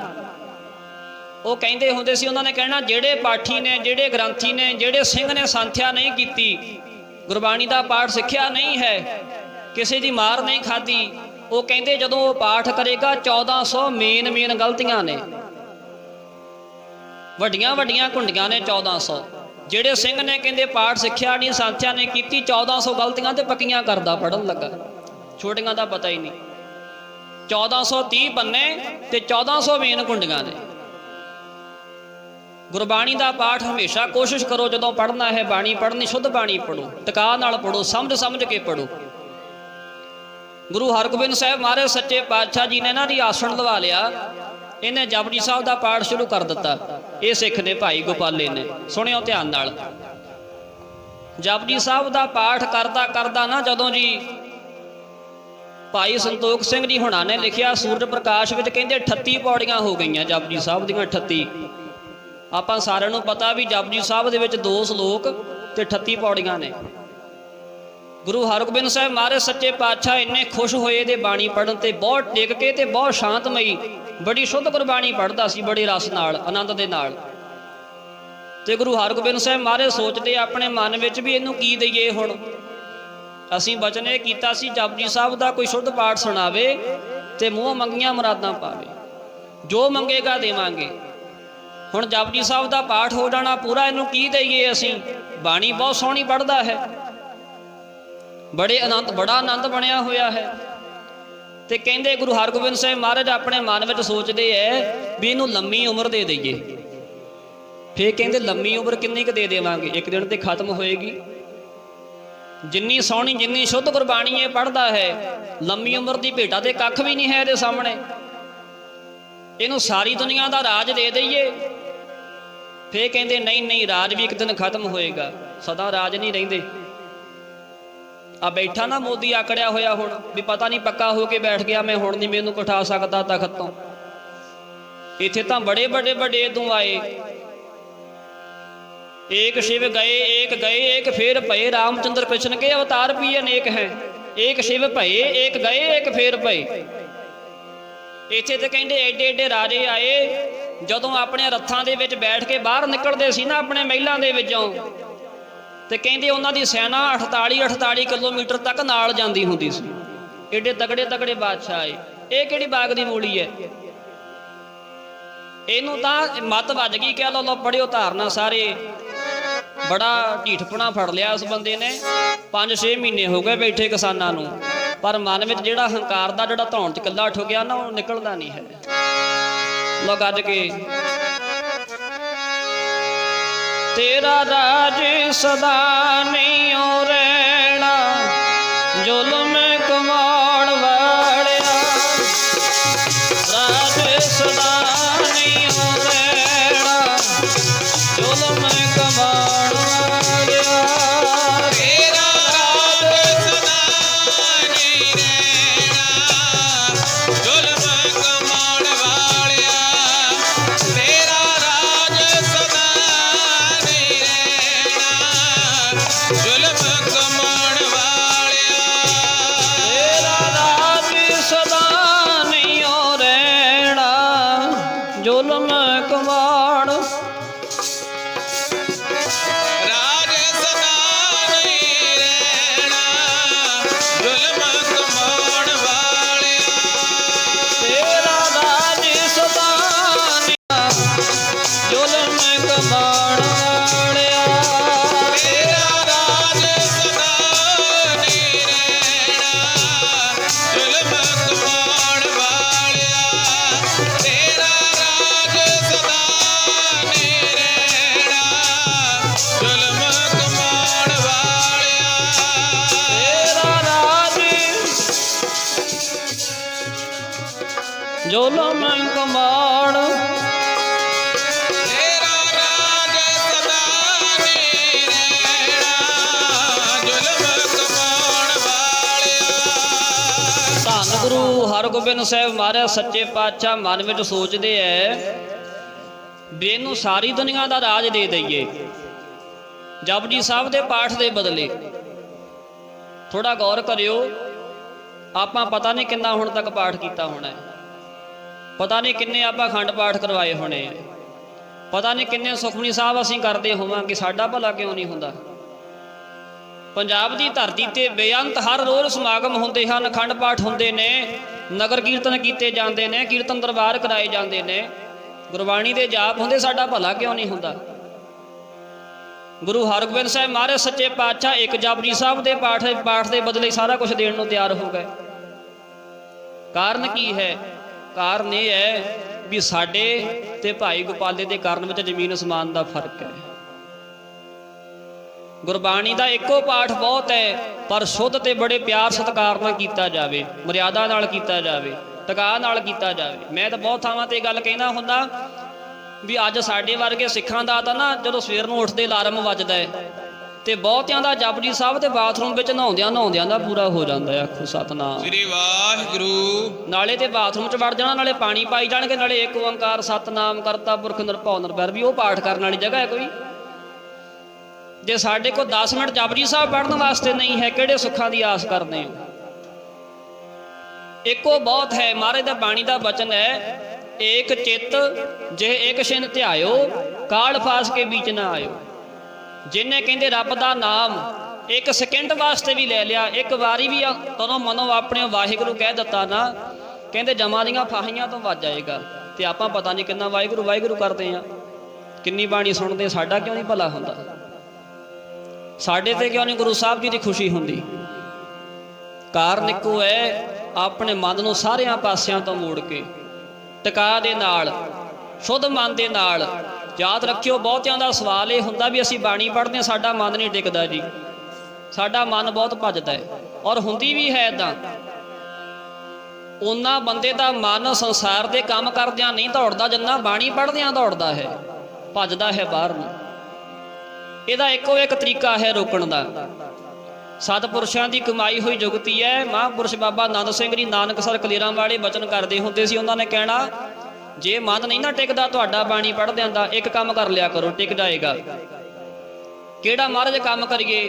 ਕਹਿੰਦੇ ਜਿੱਥੇ ਬੈਠ ਕੇ ਤੁਸੀਂ ਆਪਣੀ ਗੁਰਬਾਣੀ ਪੜ੍ਹਦੇ ਹੋ, ਭਜਨ ਬੰਦਗੀ ਕਰਦੇ ਹੋ, ਉਹ ਕਮਰੇ ਦੇ ਵਿੱਚ ਇੱਕ ਪਾਸੇ ਚਾਦਰ ਵਿਛਾ ਲਓ ਆਪਣੇ ਬੈਠਣ ਵਾਸਤੇ ਬਾਣੀ ਪੜਨ ਨੂੰ, ਕਹਿੰਦੇ ਇੱਕ ਸਾਹਮਣੇ ਚਾਦਰ ਵਿਛਾ ਲਿਆ ਕਰੋ। ਕਹਿੰਦੇ ਜੀ 7 ਬਚਨ ਫੇਰ ਕੀ, ਉਹਦੇ ਨਾਲ ਕੀ ਹੋਏਗਾ? ਤੇ ਮਹਾਂਪੁਰਸ਼ਾਂ ਨੇ ਬਚਨ ਕਰਨਾ, ਕਹਿਣਾ ਜਦੋਂ ਤੁਸੀਂ ਜਪਜੀ ਸਾਹਿਬ ਦਾ ਜਾਂ ਸੁਖਮਨੀ ਸਾਹਿਬ ਦਾ ਪਾਠ ਕਰਦੇ ਹੋ ਨਾ, ਜਿਹੜੀ ਸਾਹਮਣੇ ਚਿੱਟੀ ਚਾਦਰ ਵਿਛਾਈ ਹੋਈ ਹੈ, ਆਪਣੇ ਮਨ ਵਿੱਚ ਇਹ ਸੋਚ ਕੇ ਪਾਠ ਕਰਨਾ ਵੀ ਇਸ ਟਾਈਮ ਗੁਰੂ ਨਾਨਕ ਸਾਹਿਬ ਬੈਠੇ ਵੀ ਇਹਨੂੰ ਸੁਣ ਰਹੇ ਆ। ਆਖੋ ਸਤਿਨਾਮ ਸ੍ਰੀ ਵਾਹਿਗੁਰੂ। ਜੇ ਮੈਂ ਸੁਖਮਨੀ ਸਾਹਿਬ ਦੀ ਬਾਣੀ ਪੜ੍ਹ ਰਿਹਾ ਤਾਂ ਗੁਰੂ ਅਰਜਨ ਦੇਵ ਮਹਾਰਾਜ ਸੱਚੇ ਪਾਤਸ਼ਾਹ ਇਸ ਟਾਈਮ ਚਾਦਰ ਤੇ ਬੈਠੇ ਹਨ, ਮੈਨੂੰ ਸੁਣ ਰਹੇ ਹਨ। ਮੈਂ ਗੁਰਬਾਣੀ ਸੁਣਾ ਰਿਹਾ ਹਾਂ ਕਿਸੇ ਨੂੰ, ਫੇਰ ਵੇਖਿਓ ਕਿੱਦਾਂ ਮਨ ਟਿਕਦਾ। ਕਹਿੰਦੇ ਗੁਰੂ ਹਰਗੋਬਿੰਦ ਸਾਹਿਬ ਮਹਾਰਾਜ ਸੱਚੇ ਪਾਤਸ਼ਾਹ ਜੀ ਆਪਣੇ ਮਨ ਵਿੱਚ ਸੋਚਦੇ ਆ ਵੀ ਰਾਜ ਭਾਗ, ਫੇਰ ਕਹਿੰਦੇ ਵੀ ਨਹੀਂ, ਇਹ ਵੀ ਥੋੜਾ ਹੈ ਜਪਜੀ ਸਾਹਿਬ ਦੇ ਬਦਲੇ। ਫਿਰ ਕਹਿੰਦੇ ਆ ਵੀ ਇਹਨੂੰ ਸੰਸਾਰ ਦੇ ਸਾਰੇ ਸੁੱਖ ਦੇ ਦਈਏ। ਜਦੋਂ ਕਿਸੇ ਪਾਸੇ ਗੱਲ ਨਾ ਲੱਗੀ, ਕਹਿੰਦੇ ਗੁਰੂ ਹਰਗੋਬਿੰਦ ਸਾਹਿਬ ਮਹਾਰਾਜ ਸੱਚੇ ਪਾਤਸ਼ਾਹ ਆਪਣੇ ਤਖਤ ਤੋਂ, ਜਿਹੜੇ ਤਖਤ ਤੇ ਮਹਾਰਾਜ ਬੈਠੇ ਸੀ, ਉਹ ਤੋਂ ਪਾਸੇ ਹੋਣਾ ਸ਼ੁਰੂ ਹੋ ਗਏ। ਹੌਲੀ ਹੌਲੀ ਇੱਕ ਪਾਸੇ ਨੂੰ ਉਤਰਨਾ ਸ਼ੁਰੂ ਕਰ ਦਿੱਤਾ ਮਹਾਰਾਜ ਨੇ। ਉਧਰੋਂ 38 ਪੌੜੀਆਂ ਜਪਜੀ ਸਾਹਿਬ ਦੀਆਂ ਪੜ੍ਹੀਆਂ ਗਈਆਂ ਤੇ ਭਾਈ ਗੋਪਾਲਾ ਹੁਣ ਆਪਣੇ ਮਨ ਵਿੱਚ ਸੋਚਣ ਲੱਗ ਪਿਆ। ਪਹਿਲਾਂ ਟਿਕਿਆ ਹੋਇਆ ਬਾਣੀ ਪੜ੍ਹਦਾ ਸੀ, ਉਧਰੋਂ ਸ਼ਲੋਕ ਚੱਲ ਪਿਆ, ਪਵਨ ਗੁਰੂ ਪਾਣੀ ਪਿਤਾ ਮਾਤਾ ਧਰਤ ਮਹੱਤ। ਉਧਰੋਂ ਮਨ ਵਿੱਚ ਸੋਚਦਾ ਹੈ ਵੀ ਜਪਜੀ ਸਾਹਿਬ ਦਾ ਪਾਠ ਹੋ ਚੱਲਿਆ ਪੂਰਾ, ਤੇ ਗੁਰੂ ਹਰਗੋਬਿੰਦ ਸਾਹਿਬ ਮੈਨੂੰ ਹੁਣ ਪੁੱਛਣਗੇ ਸਿੱਖਾ ਮੰਗ ਕੀ ਮੰਗਦਾ ਹੈ। ਪਹਿਲਾਂ ਸੋਚ ਕੇ ਰੱਖ ਲਈਏ, ਮਹਾਰਾਜ ਜਦੋਂ ਕਹਿਣ ਕੀ ਮੰਗਦਾ ਦੱਸ ਦਿਆਂਗੇ। ਸੱਚੇ ਪਾਤਸ਼ਾਹ ਮੈਨੂੰ ਆਹ ਚਾਹੀਦਾ ਹੈ। ਡੋਲ ਗਿਆ ਮਨ ਖੁੱਟ ਹਰ ਤੇਰਾ ਨਹੀਂ ਵਿਸਾਸ, ਤੂੰ ਮਹਾ ਉਦਮਾਤਾ, ਖਰਕਾ ਪੈਖਰ ਤੋਂ ਛੁੱਟਿਆ ਜਾ ਉੱਪਰ ਲਾਤਾ। ਬੰਦੇ ਦਾ ਮਨ ਕਦੋਂ ਬੇਈਮਾਨ ਹੋ ਜਾਏ, ਇਹਦਾ ਇੱਕ ਸਕਿੰਟ ਦਾ ਭਰੋਸਾ ਨਹੀਂ ਹੈ। ਇੱਕ ਸਕਿੰਟ ਦੇ ਵਿੱਚ ਮਨ ਕੁਝ ਕਹਿੰਦਾ, ਇੱਕ ਸਕਿੰਟ ਵਿੱਚ ਕੁਝ ਕਹਿੰਦਾ। ਘੜੀ ਵਿੱਚ ਕਹੇਗਾ ਹੁਣ ਤੇ ਸ਼ਾਂਤੀ ਬਣ ਜਾਣਾ ਹੈ, ਹੁਣ ਤੇ ਸਾਰੀ ਉਮਰ ਬਾਣੀ ਪੜਾਂਗੇ, ਤੇ ਥੋੜੇ ਸਮੇਂ ਪਿੱਛੋਂ ਫੇਰ ਕਹੇਗਾ ਨਹੀਂ ਨਹੀਂ, ਧੀਆਂ ਪੁੱਤ ਵੀ ਤਾਂ ਪਾਲਣੇ ਹੈ। ਆਖੋ ਸਤਿਨਾਮ ਸ੍ਰੀ ਵਾਹਿਗੁਰੂ। ਮਾਇਆ ਵੀ ਚਾਹੀਦੀ ਹੈ, ਰੱਬ ਦਾ ਨਾਮ ਆਖਰੀ ਉਮਰੇ ਜਪ ਲਵਾਂਗੇ, ਬੁਢਾਪੇ ਵਿੱਚ ਜਾ ਕੇ ਅੰਮ੍ਰਿਤ ਛਕ ਲਵਾਂਗੇ। ਇਹ ਮਨ ਦਾ ਇੱਕ ਸਕਿੰਟ ਦਾ ਪਤਾ ਨਹੀਂ ਕਦੋਂ ਬਦਲ ਜਾਵੇ। ਇਸ ਮਨ ਦਾ ਪਤਾ ਨਹੀਂ ਓ ਲੱਗਦਾ, ਬੇਈਮਾਨ ਹੋਣ ਲੱਗੇਦਾ। ਮਨ ਦਾ ਪਤਾ ਨਹੀਂ ਓ ਬੇਈਮਾਨ ਹੋਣ ਲੱਗੇਦਾ। ਇਸ ਮਨ ਦਾ ਪਤਾ ਨਹੀਂ ਓ ਲੱਗਦਾ, ਬੇਈਮਾਨ ਹੋਣ ਲੱਗੇਦਾ। ਇਸ ਮਨ ਦਾ ਪਤਾ ਨਹੀਂ ਲੱਗਦਾ, ਬੇਈਮਾਨ ਹੋਣ ਲੱਗੇਗਾ।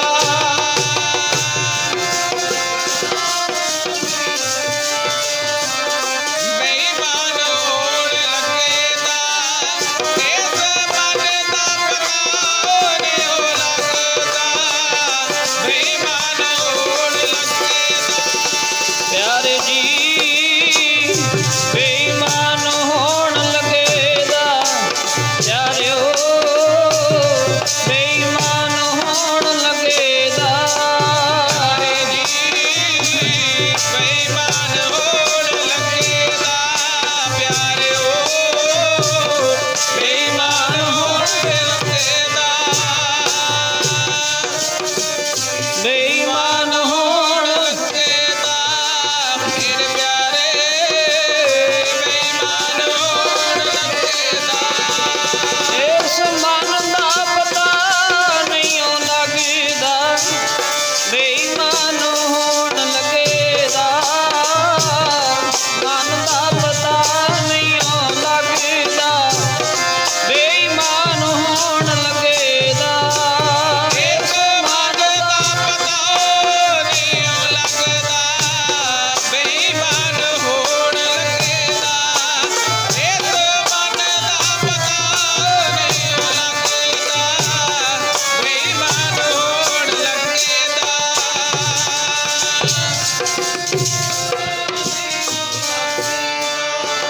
ਬੇਈਮਾਨ ਹੋਣ ਲੱਗੇਦਾ। ਇਸ ਮਨ ਦਾ ਪਤਾ ਨਹੀਂ ਲੱਗਦਾ, ਬੇਈਮਾਨ ਹੋਣ ਲੱਗੇਦਾ। ਧੰਨ ਗੁਰੂ ਹਰਗੋਬਿੰਦ ਸਾਹਿਬ ਮਹਾਰਾਜ ਸੱਚੇ ਪਾਤਸ਼ਾਹ ਆਪਣੇ ਮਨ ਵਿੱਚ ਇਹ ਸੋਚਦੇ ਵੀ ਇਹਨੂੰ ਕੀ ਦਈਏ।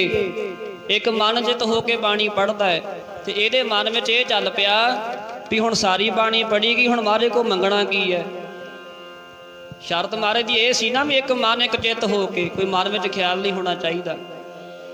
ਇਹ ਸੋਚਦਾ ਹੈ ਵੀ ਗੁਰੂ ਸਾਹਿਬ ਜੀ ਕੋ ਆਪਾਂ ਇਦਾਂ ਕਰੀਏ, ਜਿਹੜੇ 5 ਘੋੜੇ ਆਏ ਆ ਨਾ ਮਹਾਰਾਜ ਕੋਲ, ਇੱਕ ਰਹਿ ਗਿਆ ਉਹਨਾਂ ਵਿੱਚੋਂ, ਤੇ ਆਪਾਂ ਮਹਾਰਾਜ ਕੋ 5ਵਾਂ ਘੋੜਾ ਮੰਗ ਲਈਏ, ਹੋਰ ਨਾ ਕੁਛ ਮੰਗੀਏ। ਜੇ ਮਹਾਰਾਜ ਮੈਨੂੰ ਉਹ ਘੋੜਾ ਦੇ ਦੇਣ ਤੇ ਸਵਰਗਾਂ ਦੇ ਝੂਟੇ ਐ। ਤੇ ਗੁਰੂ ਹਰਗੋਬਿੰਦ ਸਾਹਿਬ ਮਹਾਰਾਜ ਸੱਚੇ ਪਾਤਸ਼ਾਹ ਆਪਣੇ ਮਨ ਵਿੱਚ ਇਹ ਸੋਚਦੇ ਐ ਵੀ ਜਿੰਨਾ ਸੋਹਣਾ ਨੇ ਗੁਰਬਾਣੀ ਦਾ ਪਾਠ ਕੀਤਾ, ਜਪਜੀ ਸਾਹਿਬ ਦਾ ਪਾਠ ਕੀਤਾ, ਇਹਨੂੰ ਹੋਰ ਕੁਛ ਨਾ ਦਈਏ, ਇਹਨੂੰ ਆਪਣੀ ਗੁਰਗੱਦੀ ਤੇ ਬਿਠਾ ਦਈਏ। ਆਖੋ ਸਤਿਨਾਮ ਸ੍ਰੀ ਵਾਹਿਗੁਰੂ। ਗੁਰੂ ਨਾਨਕ ਦੇ ਘਰ ਦੀ ਗੱਦੀ ਉੱਪਰ 7ਵੇਂ ਥਾਂ ਤੇ ਭਾਈ ਗੋਪਾਲੇ ਨੂੰ ਬਿਠਾ ਦਈਏ। ਮਹਾਰਾਜ ਗੁਰਗੱਦੀ ਦੇਣ ਨੂੰ ਤਿਆਰ ਹਨ। ਤੇ ਸਾਧ ਸੰਗਤ ਜੀ ਉਹ ਘੋੜੇ ਤੇ ਬੈਠ ਗਿਆ ਵੀ ਘੋੜਾ ਚਾਹੀਦਾ ਮੈਨੂੰ।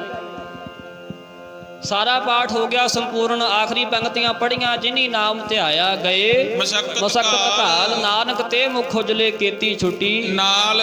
ਸਾਰੀ ਬਾਣੀ ਦਾ ਪੈ ਗਿਆ ਭੋਗ ਤੇ ਹੱਥ ਜੋੜ ਕੇ ਖੜਾ ਹੋ ਗਿਆ।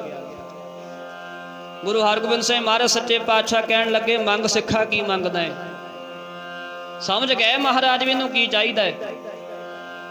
ਜਦੋਂ ਸੱਚੇ ਪਾਤਸ਼ਾਹ ਬੈਠੇ ਸੋਚਦੇ ਸੀ ਨਾ ਇਹਨੂੰ ਗੁਰਗੱਦੀ ਦੇ ਦਈਏ, ਉਹ ਆਪਣੇ ਮਨ ਵਿੱਚ ਇਹ ਸੋਚਣ ਲੱਗ ਪਿਆ ਮੈਨੂੰ ਘੋੜਾ ਮਿਲ ਜਾਵੇ। ਤੇ ਕਹਿੰਦੇ ਗੁਰੂ ਸਾਹਿਬ ਜੀ ਇੱਕਦਮ ਆਪਣੇ ਤਖਤ ਤੇ ਉੱਥੇ ਹੀ ਰੁਕ ਗਏ ਜਿੱਥੋਂ ਪਾਸੇ ਹਟਦੇ ਜਾਂਦੇ ਸੀ। ਕਹਿੰਦੇ ਮੰਗ ਵੀ ਕੀ ਮੰਗਦਾ ਹੈ? ਸੱਚੇ ਪਾਤਸ਼ਾਹ ਕਿਰਪਾ ਕਰੋ, ਜਿਹੜੇ 5 ਘੋੜੇ ਭਾਈ ਸੁਭਾਗਾ ਲੈ ਕੇ ਆਇਆ ਸੀ, ਤੁਸੀਂ 4 ਘੋੜੇ ਵੰਡ ਦਿੱਤੇ, ਇੱਕ ਰਹਿ ਗਿਆ, ਉਹ ਘੋੜਾ ਮੈਨੂੰ ਦੇ ਦਿਓ। ਗੁਰੂ ਹਰਗੋਬਿੰਦ ਸਾਹਿਬ ਮਹਾਰਾਜ ਸੱਚੇ ਪਾਤਸ਼ਾਹ ਜੀ ਹੱਸ ਪਏ, ਕਹਿਣ ਲੱਗੇ ਕਰਮਾਂ ਤੋਂ ਬਿਨਾਂ ਦਾਤ ਨਹੀਂ ਮਿਲਦੀ ਹੈ। ਤੂੰ ਘੋੜੇ ਤੇ ਬੈਠ ਗਿਆ, ਇੱਕ ਘੋੜਾ ਮੰਗ ਲਿਆ ਸਾਡੇ ਕੋਲੋਂ। ਜਿੰਨਾ ਸੋਹਣਾ ਤੂੰ ਜਪਜੀ ਸਾਹਿਬ ਦਾ ਪਾਠ ਕੀਤਾ, ਜਿੰਨਾ ਸ਼ੁੱਧ ਗੁਰਬਾਣੀ ਦਾ ਪਾਠ ਕੀਤਾ, ਅਸੀਂ ਤਾਂ ਤੈਨੂੰ ਗੁਰੂ ਨਾਨਕ ਦੇ ਘਰ ਦਾ ਮਾਲਕ ਬਣਾਉਣ ਲੱਗੇ ਸੀ। ਆਖੋ ਸਤਿਨਾਮ ਸ੍ਰੀ ਵਾਹਿਗੁਰੂ। ਆਪਣੀ ਗੱਦੀ ਤੈਨੂੰ ਦੇ ਦੇਣ ਲੱਗੇ ਸੀ। ਗੋਪਾਲਿਆ ਇੱਕ ਘੋੜੇ ਤੇ ਰਹਿ ਗਿਆ ਤੂੰ। ਤੇ ਭਾਈ ਗੋਪਾਲੇ ਨੇ ਕਹਿੰਦੇ ਜਦੋਂ ਆਹ ਗੱਲ ਸੁਣੀ ਨਾ, ਹੁਣ ਆਪਣੇ ਮਨ ਵਿੱਚ ਧਰਕਾਰਾਂ ਆਪਣੇ ਮਨ ਨੂੰ ਪਾਉਂਦਾ, ਆਪਣੇ ਮਨ ਨੂੰ ਕਹਿੰਦਾ, ਉਹ ਮਨਾ ਗੱਲ ਸੁਣ, ਮਨਾ ਖੋਟਿਆ ਵਿਸਾਨੀਓ ਤੇਰਾ ਕੋਈ ਭਰੋਸਾ ਨਹੀਂ ਬਈ। ਸੱਚੇ ਪਾਤਸ਼ਾਹ ਤੈਨੂੰ ਆਪਣੀ ਗੱਦੀ ਦੇਣ ਲੱਗੇ ਸੀ, ਤੂੰ ਇੱਕ ਘੋੜੇ ਤੇ ਰਹਿ ਗਿਆ, ਮੈਨੂੰ ਘੋੜਾ ਦੇ ਦਿਓ। ਸਾਰੀਆਂ ਦਾਤਾਂ ਸੱਚੇ ਪਾਤਸ਼ਾਹ ਬਖਸ਼ ਦੇਣ ਲੱਗੇ ਸੀ। ਆਪਣੇ ਮਨ ਨੂੰ ਕਹਿੰਦਾ ਹੈ, ਮਨਾ ਖੋਟਿਆ ਵਿਸਾਨੀਓ ਤੇਰਾ, ਤੂੰ ਕੌਡੀਆਂ ਤੇ ਫਿਰੇ ਡੋਲਦਾ। ਖੋਟਿਆ ਵਿਸਾਨੀਓ ਤੇਰਾ, ਤੂੰ ਕੌਡੀਆਂ ਤੇ ਫਿਰੇ ਡੋਲਦਾ। ਮਨਾ ਖੋਟਿਆ ਵਿਸਾਨੀਓ ਤੇਰਾ, ਕੌਡੀਆਂ ਤੇ ਫਿਰੇ ਡੋਲਦਾ। ਮਨਾ ਖੋਟਿਆ ਵਿਸਾਨੀਓ ਤੇਰਾ, ਕੌਡੀਆਂ ਤੇ ਫਿਰੇ ਡੋਲਦਾ। ਮਨਾ ਖੋਟਿਆ ਵਿਸਾਨੀਓ ਤੇਰਾ, ਕੌਡੀਆਂ ਤੇ ਫਿਰੇ ਡੋਲਦਾ। ਮਨਾ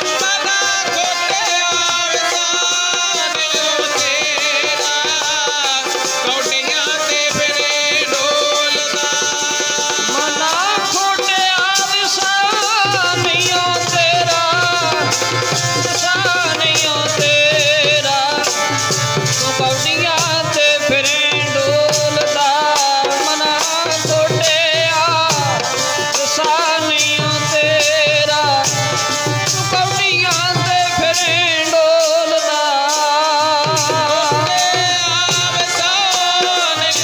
ਤੇਰਾ, ਤੂੰ ਕੌਡੀਆਂ ਤੇ ਫਿਰੇ ਡੋਲਦਾ। ਵਿਸਾਨੀਓ ਤੇਰਾ, ਕੌਡੀਆਂ ਤੇ ਫਿਰੇ ਡੋਲਦਾ।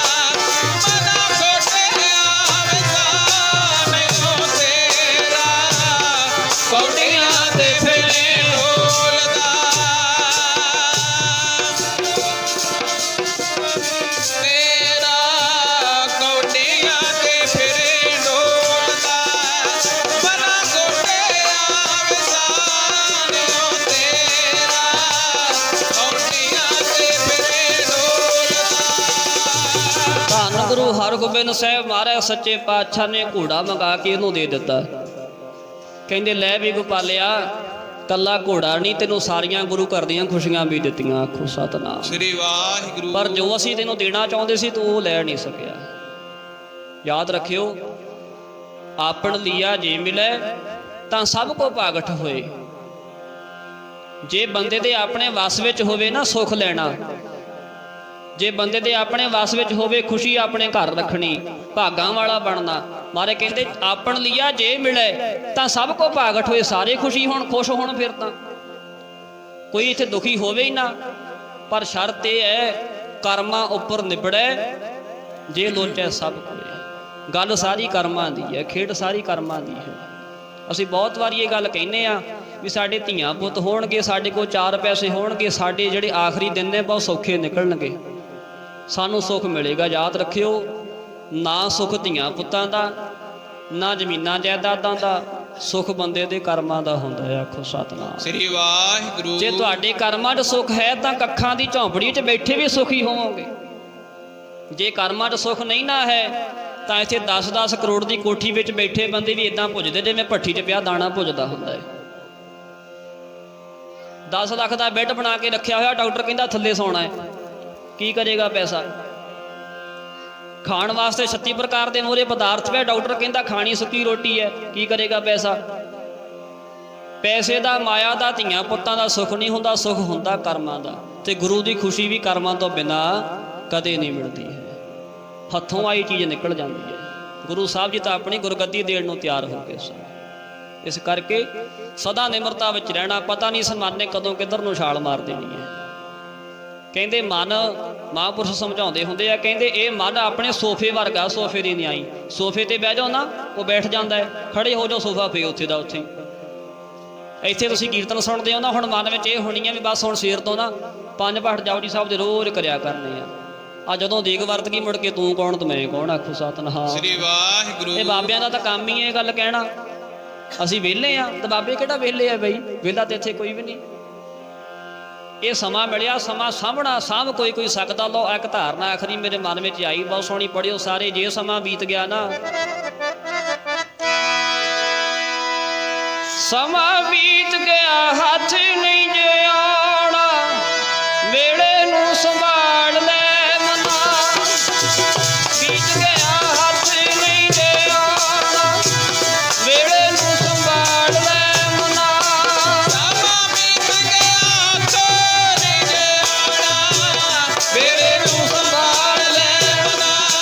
ਸਮਾਂ ਬੀਤ ਗਿਆ ਹੱਥ ਨਹੀਂ ਆਉਣਾ, ਵੇਲੇ ਨੂੰ ਸੰਭਾਲ ਲੈ ਮਨਾ। ਸਮਾਂ ਬੀਤ ਗਿਆ ਹੱਥ ਨਹੀਂ ਜੇ ਆਉਣਾ, ਵੇਲੇ ਨੂੰ ਸੰਭਾਲ ਲੈ ਮਨਾ। ਸਮਾਂ ਬੀਤ ਗਿਆ ਹੱਥ ਨਹੀਂ ਜੇ ਆਉਣਾ, ਵੇਲੇ ਨੂੰ ਸੰਭਾਲ ਲੈ ਮਨਾ। ਇਹ ਸਮਾਂ ਨਿਕਲ ਗਿਆ ਇਹ ਬੇੜਾ ਬੰਦ ਨਾ ਸਕਿਓ ਬੰਧਨ ਕੀ ਬੇੜਾ। ਜੇ ਸਮਾਂ ਨਿਕਲ ਗਿਆ, ਲੋ ਨਾਲੇ ਪੜਿਓ, ਨਾਲੇ ਸ਼ਲੋਕ ਪੜ੍ਹ ਕੇ ਸਮਾਪਤੀ ਕਰੀਏ। ਫੇ ਤੂੰ ਰੋਵੇਂਗਾ ਤੇ ਰੋ ਰੋ ਤਾਂ ਮਾਰੇਗਾ, ਰੋਵੇਂਗਾ ਤੇ ਰੋ ਰੋ ਤਾਂ ਮਾਰੇਗਾ। ਤੂੰ ਰੋਵੇਂਗਾ ਤੇ ਰੋ ਰੋ ਤਾਂ ਮਾਰੇਗਾ। ਓ ਫੇ ਤੂੰ ਰੋਵੇਂਗਾ ਤੇ ਰੋ ਰੋ ਤਾਂ ਮਾਰੇਗਾ। ਵਾਹ ਓ ਫੇ ਤੂੰ ਰੋਵੇਂਗਾ ਤੇ ਰੋ ਰੋ ਤਾਂ ਮਾਰੇਗਾ। ਫੇ ਤੂੰ ਰੋਵੇਂਗਾ ਤੇ ਰੋ ਰੋ ਤਾਂ ਮਾਰੇਗਾ। ਜਦੋਂ ਸਮਾਂ ਬੀਤ ਗਿਆ, ਫੇ ਤੂੰ ਰੋਵੇਂਗਾ ਰੋ ਰੋ ਤਾਂ ਮਾਰੇਗਾ। ਜਦੋਂ ਸਮਾਂ ਬੀਤ ਗਿਆ, ਫੇ ਤੂੰ ਰੋਵੇਂਗਾ ਤੇ ਰੋ ਰੋ ਤਾਂ ਮਾਰੇਗਾ। ਜਦੋਂ ਸਮਾਂ ਬੀਤ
ਵਾਹਿਗੁਰੂ ਜੀ ਕਾ ਖਾਲਸਾ